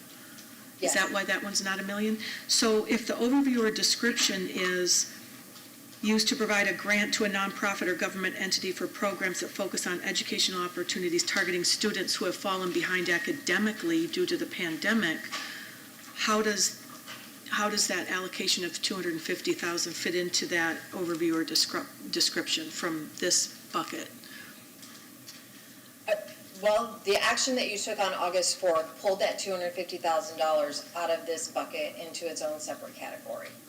That was the action that you all took on August 4th. So we took it out of the education bucket before we knew what the overview description really was. The description of education grants and partnerships did not change. Targeting students who have fallen behind academically? Correct. Okay. Councilmember Teixeira. I think, the way I understood it, although the funds were removed from this bucket, it's not limited to that definition. Am I correct in that? We removed the 250 from this bucket. Yes, However, we are not limited to the description of this education grants or partnership. In other words, the $250 that were assigned to Amplify for their incubator, that was decided by the council to remove it from this category. However, it is not confined to its definition. Am I correct in that? If I remember the discussion correctly, if I may, Mayor, I'm going to be paraphrasing some of your words, I think, but You spoke of you're educating small businesses so that they can create, form, and grow and create jobs. And that's what a business incubator does. It is, in fact, an educational component for small businesses. So I believe that was the thought process in taking it from this bucket, was for education grants and partnerships. Now, the program that the city clerk's office explored and is proposing here in terms of how they focus the solicitation of grants for the $750,000 perhaps is different than what the discussion was on August 4th, but is consistent with the description we put out to the public, that is education grants and education grants and partnerships for students who have fallen behind academically. That was in the description when originally proposed. I was wondering if these grants, and I'm going to just focus on the 3 buckets, are they going to be a first come, first serve? Are we going to have a notice of funding opportunity? Is it rolling? Are you talking about Pinellas Community Foundation, education grants and cultural grants? The cultural grants, education grants, and Pinellas County, or Pinellas Community Foundation. So Pinellas Community Foundation will operate differently than the other 2, so I'll speak about that one first, and Doug and Cooley is here as well. So the Community Foundation, you may be aware, did this very successfully using county funds during the onset of COVID. So they'll solicit letters of interest, talk with the nonprofits. They'll frame what it is that they're desiring to achieve, targeted populations with social service and housing needs. They'll solicit those letters of interest from nonprofit organizations, evaluate them, look to create partnerships if necessary amongst the nonprofits so that they can more fully provide these services. They'll explore their capacity to deliver them in a timely manner, and then invite a full application from those nonprofits that seem most suitable to achieve the objective. That is different from the other programs that you're referring to. So the city's clerk's office will solicit the grants, the cultural affairs office will solicit those grants, and I imagine that they'll do it, they'll notify through notice of funding availability, public notices, social media, the usual kinds of ways and means of communicating that they have. I believe that those grant applications will come in, they'll be reviewed internally. I know the clerk's office is talking about creating a panel of internal staff to evaluate those grant applications. And if I'm not mistaken, these applications will come back to the council for consideration and final approval. I believe that's what's intended for the clerk's office. I don't know if that's what's intended for cultural affairs. Similar. So I'm wondering if Duggan and the Pinellas Community Foundation, this is their expertise. Why didn't we give them all 3 buckets and ask Duggan to, do this for educational type grants and arts and culture type grants and then general type grants? Duggan can probably answer this better than I can. I don't want to speak for you. Well, he didn't make the choice, though. No offense. Why'd staff recommend it that way? I mean, it's really, that ball's in your court. I would suggest that the cultural affairs nonprofits, Pinellas Community Foundation has been working in this space with COVID-impacted residents now for a couple of years and has developed the capacity and expertise to be able to deliver on that. And perhaps, I would suggest that we probably would view that as a distraction from the work, very necessary work that we would like him to be doing in his organization, rather than the cultural affairs grants that our cultural affairs division is very adept at administering, along with our CRA and some of the programs that they do. And so I would say we stayed within our lanes, we looked for partners. Cultural affairs can certainly deliver on it. They're embedded in that world of arts and events, if you will. I would say similarly, the clerk's office has been engaging our educational partners on these and has already had some in-depth discussions about the types of solicitations they'll be looking for. Well, I'm concerned about our staff's capacity, to handle that, number one. But number two, I think one of the most important things is the solicitation of, the communication of this information and solicitation or invitation to apply for these funds, and to really make sure that we can proudly say we reached out to every corner of the community to let them know about these funding opportunities, and that this is what you need to do, and this is what we're looking for. And do we value some collaboration? Do we value some partnerships? Do we value some skin in the game, some type of a match or a contribution?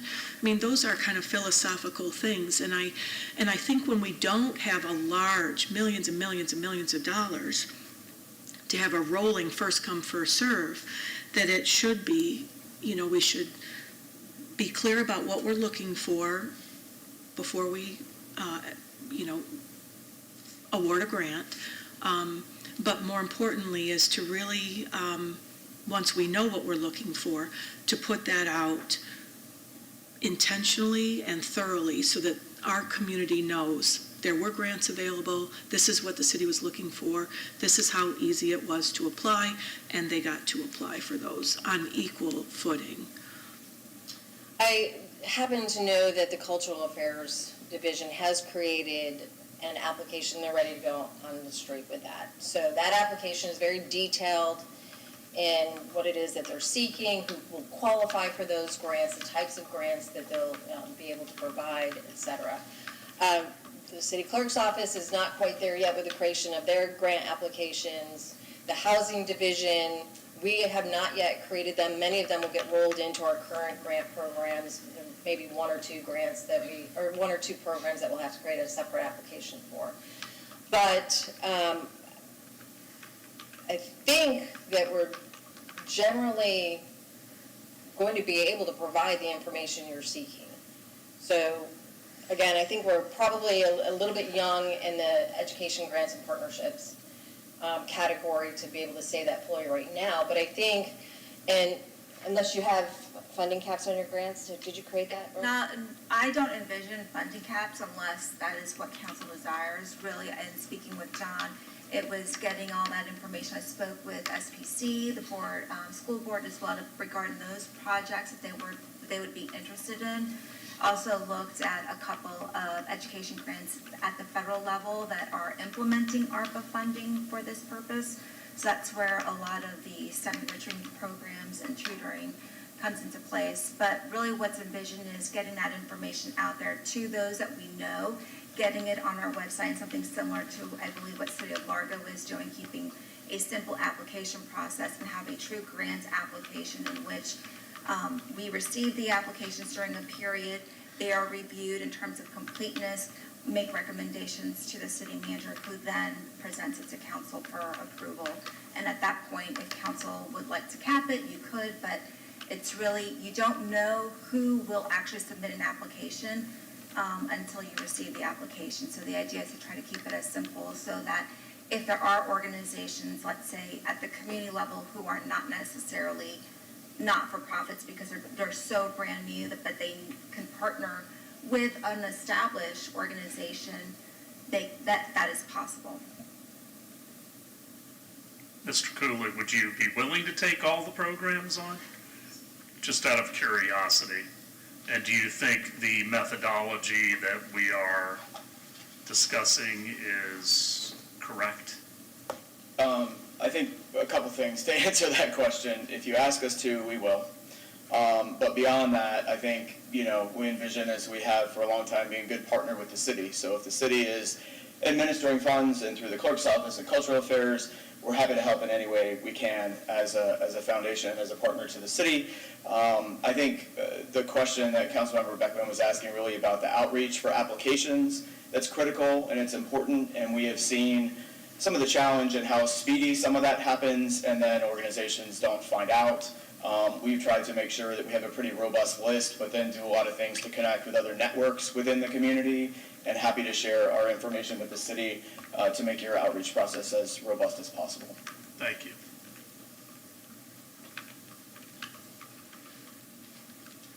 I failed to mention, and probably should at this time, the housing division programs, many of those are loans, so the repayment of which will come in as unrestricted. We would envision continuing on with similar programming beyond the ARPA deadlines, but just wanted to mention that because these are loans that will be coming in, they will go unrestricted, which is very rare in our universe. So that will give us some flexibility in years going forward. On that question, that was something I had. For the lower income levels, it says they qualify for deferred loans. What is the deferral there? Is it deferral or is it forgiveness? It can be both, and depending on the income level. Chuck, do you want to talk about those specifics? Yeah, again, Chuck Lane, you're talking about the rehab program. Yes. It's deferred for the life of the loan. It's not forgiven.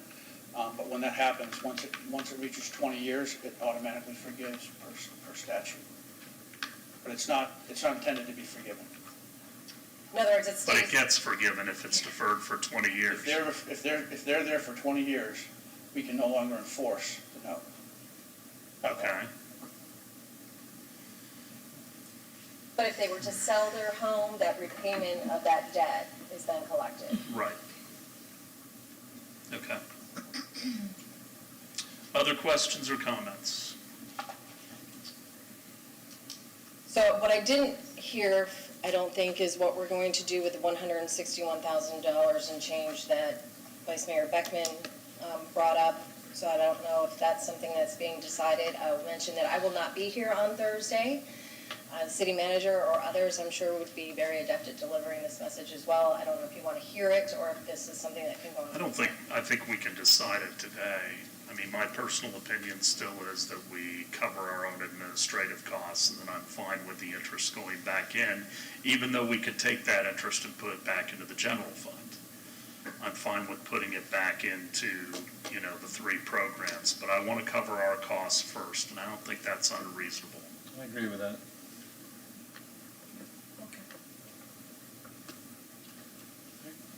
Or we can vote on it on Thursday. Well, what's your pleasure?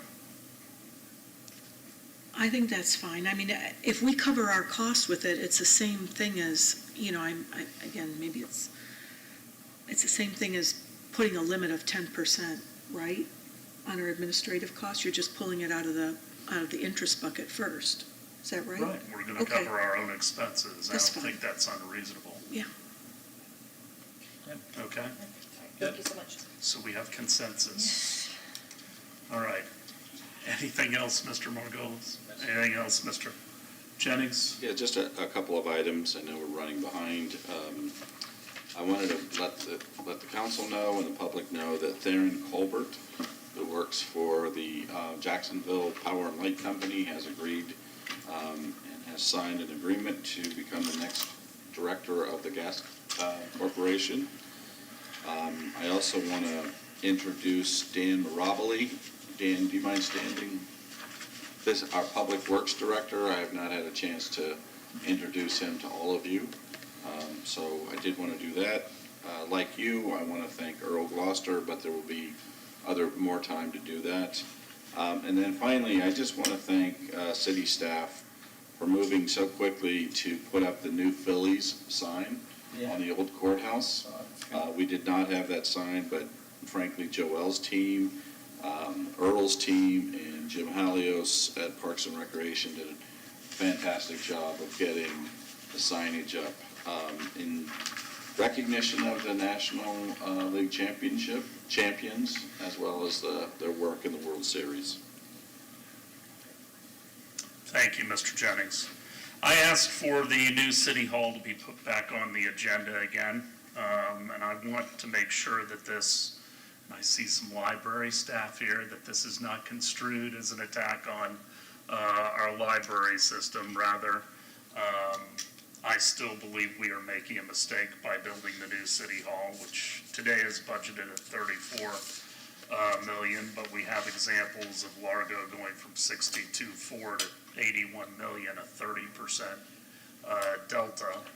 And one of the things I had asked the city manager for, and interestingly, talking about outliers, Vice Mayor, with statistics, which you pointed out with the gas company, I'm going to point out with our library system to an extent. The reason that I believe that we still should consider building City Hall in this building and still have a very outstanding library, but some of the statistics that I thought were really intriguing is our per capita expenditure is double that of St. Petersburg. We have 115 according to this report. 115,589 is our population, whereas St. Petersburg is 266,000. They have 7 libraries, we have 5. They have 147,748 square feet. 147,000 square feet. We have 146. Largo has 83,000 citizens versus our 115, and they have 90,000 square feet. The delta on a lot of these is pretty significant.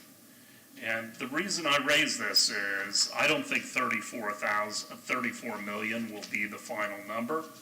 I think it will be significantly higher. And I know that we had a hearing here, but you know, when you look at Imagine Clearwater and the fact that you know, we went out and had numerous meetings, not only because of what was going to be built there, but certainly because of the price. And the fact that we didn't go out for a standalone meeting to make a decision on a city hall, I think is a mistake. Currently, we are leasing our space, and the 5th year of our 5-year lease starts tomorrow, ironically. We're paying $271,000. And currently, our 5th floor at our building is also available, although I think it will get filled in the not too distant future.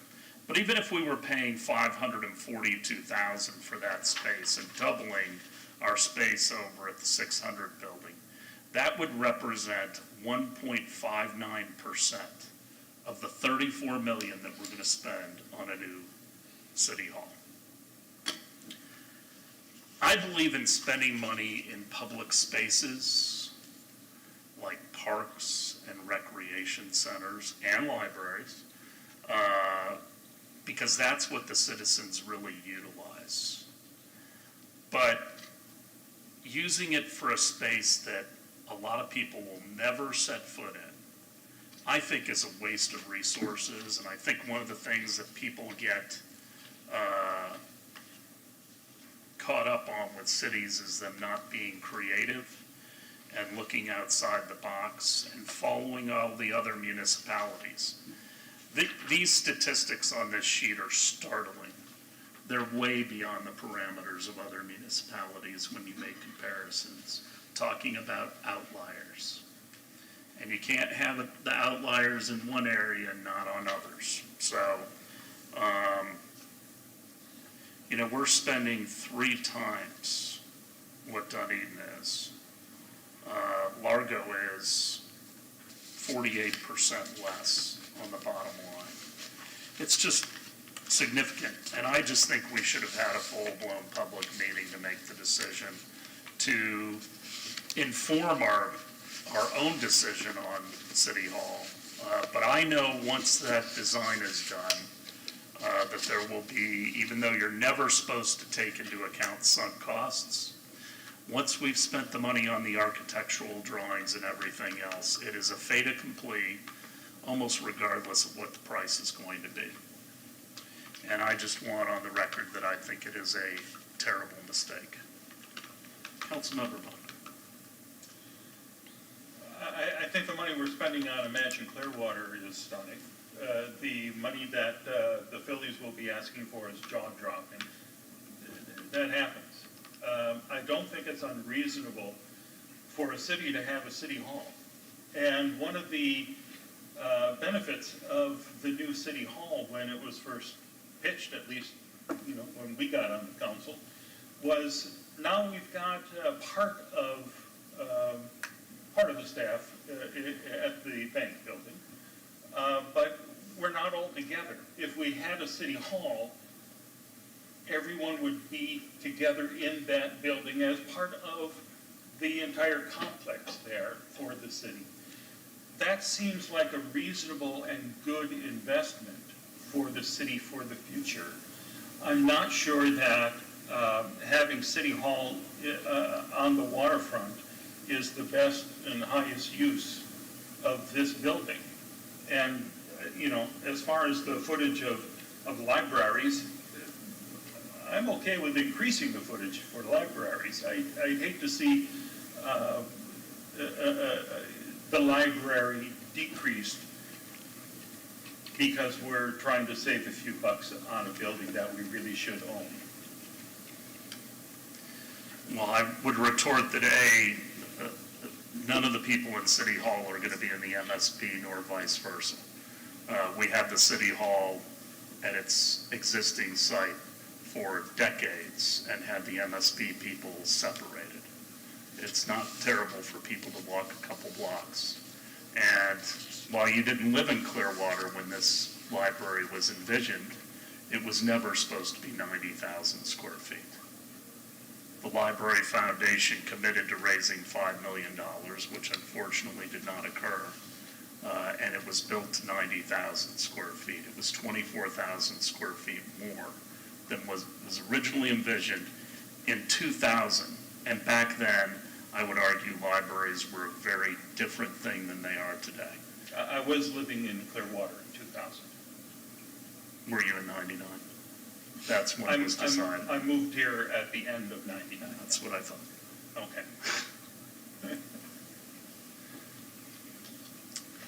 So nobody's interested in having a public meeting?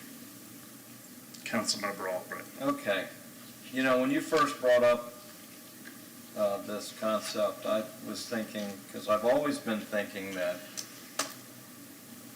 imagine Clearwater and the transformation of Osceola and was going to be an active edge. And I never thought that City Hall, which is actually on the other side of, it's on Pierce, would contribute anything to our active edge that we all imagined and imagined Clearwater.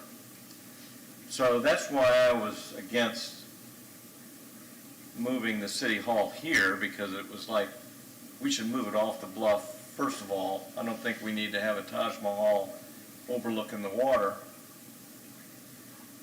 But, some of the things that you said got me thinking.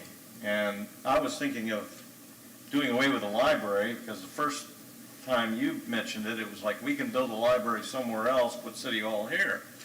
But then when you brought up the fact that we had 90,000 square feet here, and we're in a temporary City Hall with 13,000 square feet, and even if we doubled it, like you're saying with the 5th floor,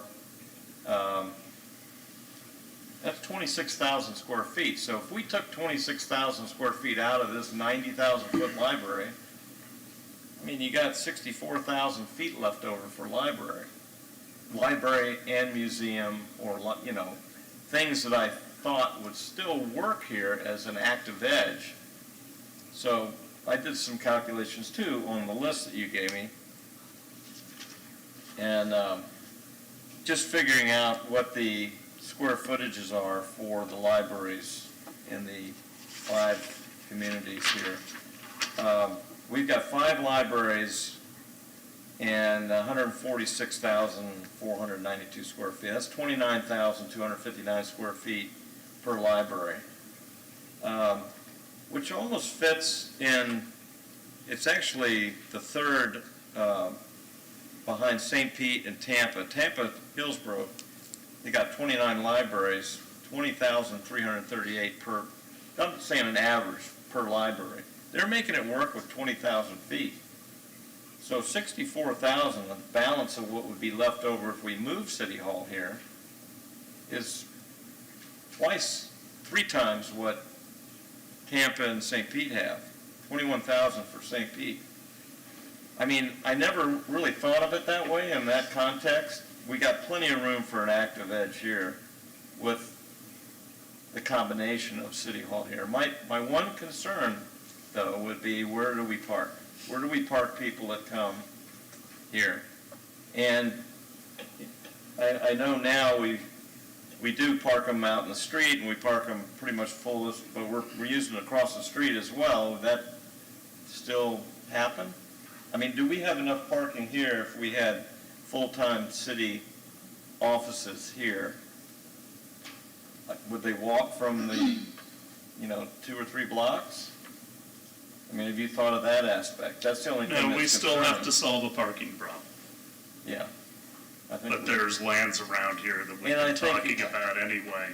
You know, I think last time we kind of brought it up, I was kind of wavering on it, going, well, I never was, never really thought about this, and I guess after that, we kind of stopped talking about it, but I started crunching numbers with this, and it seems to me we have plenty of room for a library and museum and eating facilities. When we wanted to put a coffee shop or some other things, that we did change the charter for that, for this building. And we It's did the that. only thing that passed the 2000 referendum. Yeah, so I mean, we can do that, which I want to see this as an active building and people using this building, other than city staff. But if we can do a combination and save $30 million, we got money to put it in a parking garage somewhere, a lot less than that. So I'm kind of now thinking that we could do this if it's a combination deal. I'm not sure how much it would cost for the remodeling and all that, but it certainly would be less than what we're spending on architectural and money for the lot over there. And we have development opportunities for that land as well that could make up. So I'm just throwing this out there since we're talking about it. That's kind of my thoughts on this. I've just always wanted an architect to at least look at the building and see what would be possible. I don't think that's an unreasonable request. I think it's part of reasonable due diligence. But, you have anything, Dan? Yeah. I had the same reaction to those numbers. However, it doesn't change my opinion that City Hall should not be in a library in this location, waterfront. And so I did a pros and cons, and for the pros, it just outweighed so much. We're creating a campus that's close to other supportive buildings and services next to the future PSTA, where there will be parking. And, when I look at surrounding towns, and just off the top of my head, a small one, Wauchula, 5,000, roughly 5,000 citizens, and they have a city hall. And then this beautiful city of 120,000 is going to have a couple of floors in a library. I still don't think that civic services should be served out of a library, like a city hall kind of type. I think that there's so many other opportunities that can be more engaging, that wouldn't need 50 employee parkings every day, and that can be used by the general public. And I really do like the campus, and I think that Clearwater deserves its own city hall and not just several floors of a library. So although the information is compelling, and I come up with the same conclusions that the library is not being utilized to its full potential, I still remain steadfast in my opinion that the city hall should not be here. I agree with most of what Councilmember Teixeira said. I mean, I've articulated those comments before. This is a phenomenal building. The location is amazing. It needs to be open to our public. And I'm really hopeful and excited about when the park is activated. People will come up to the second and third floors, look at that view, look over on the park, get out of the elements. This is not the place for a city hall, and the parking challenges are incredible without City Hall here. And so I like the idea of the campus. That's what we decided. We gave direction from the dais, and I think we should, stick with it. And I think these numbers, especially when we look at Largo's library is beautiful, and it's right there at Central Park, and it gets they get a lot of cross traffic there, which is nice. And I see that happening here. Councilmember Bunker. I'd much rather see the extra space here being used for things that people in the public would really appreciate. I think the gallery that we've established here is a terrific thing. A performance space would be nice. I think there are, you yourself said that not many people are going to walk into a city hall. But if we have a dining spot down here, we have gallery, we have more for the public to go along with the library, I think that would benefit the people of Clearwater and enhance the bluff more than us having nice offices looking at the waterfront. Well, you know, if you go do an inventory of who's in the library right now, unfortunately, it's primarily homeless people. We'll never have a restaurant in this building. Well, we're going to have like Let me finish. cafe, right? Let me finish. It's not going to compete with what's going to be at the hotel and going to be at the residential apartments, because this was never designed properly. Having hoods in here are very difficult because of the way the building was designed. And we've had 3 cafes here, they've all failed. And I don't necessarily believe that's the business we ought to be in. That ought to be the private sector's domain. But, you know, I think it was worthy of bringing up again. There are several topics that several of the council members continue to bring up all the time. And I think this is still a mistake. And I think it shows a lack of creativity. But this will be the last time I bring it up. So I can count, but I still think you're all making a big mistake. And I'm also very disappointed you're unwilling to have a public meeting to really hear from citizens what they want. And that will come back up again as well down the road. All right, the MOU for Thrive by 5. Yep, so that's me. Hey, before we get there, I just wanted to make sure, did we mean not to discuss this attached document to the ARPA funding on the Urban Leadership Coalition's recommendations? Because we didn't discuss that, as we just discussed the first document, which was the buckets. I just want to make sure we didn't. I was comfortable with the information on there. Okay. I don't know what. I didn't know if there was direction asked or not, but it was just part of. There is a request. Denise said that at the very beginning, that to authorize staff to move forward on what the requests are. Okay. Substantially as presented. So in other words, we'd have to solicit and review all of those proposed projects. But that's the intention, is to use that list and solicit projects that are generally aligned with that, so long as they're not in conflict with the dry area plan. Okay. Just want to make sure, thanks. All right, so Thrive by 5. So I sit on this leadership council of this organization called Thrive by 5, and I shared with you all the memorandum of understanding. And I had a meeting last week. We had a meeting of the leadership council. And as they sent out their memorandum of understanding to all of the partner organizations and members on this leadership council, they've gotten some different feedback back. And so they are revising it, polishing it, reviewing the mission and impact goals. And I just want to stress, number one, this is not a new program.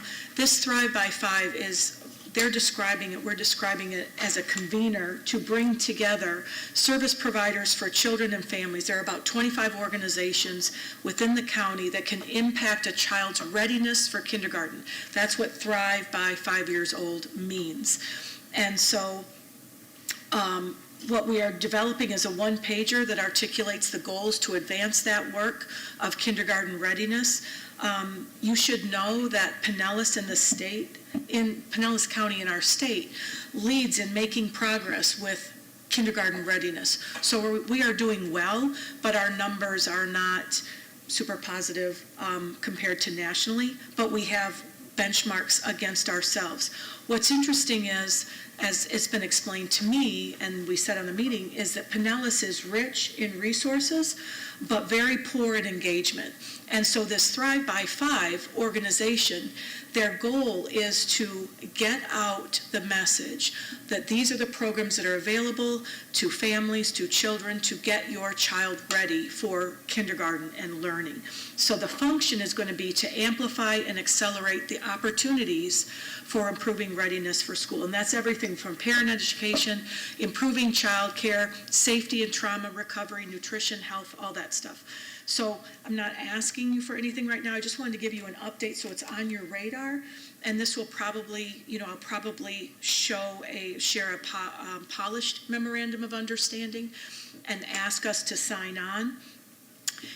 Our in-kind obligation would simply be somebody from the council may sit on that leadership board and help report back and spread the word about what's going on in the county, which is what I'm doing now, is just, they asked me to be on that board. So we're just a commitment to collaboration and maximizing children and families taking advantage of the programs that are already there that they just might not know about. So that was the update on Thrive by Five. Any questions or comments? I would just want to know economics of it, what we're committing ourselves to. So when you bring back a polished, memorandum, if those aren't components, I completely support what's trying to be done, because I think it's critically important, but without specific numbers, both from in-kind and if there are any financial obligations, that will be an issue. Absolutely. Yeah. Okay, anything else? All right. New business for next meeting? That's why I'm asking. Oh, okay. I'll give an update on, I had my first meeting last week with the Opioid Abatement Funding Board. It's just a small little 5-member board, but I'll give you an update on that at the next meeting. Okay. We're adjourned.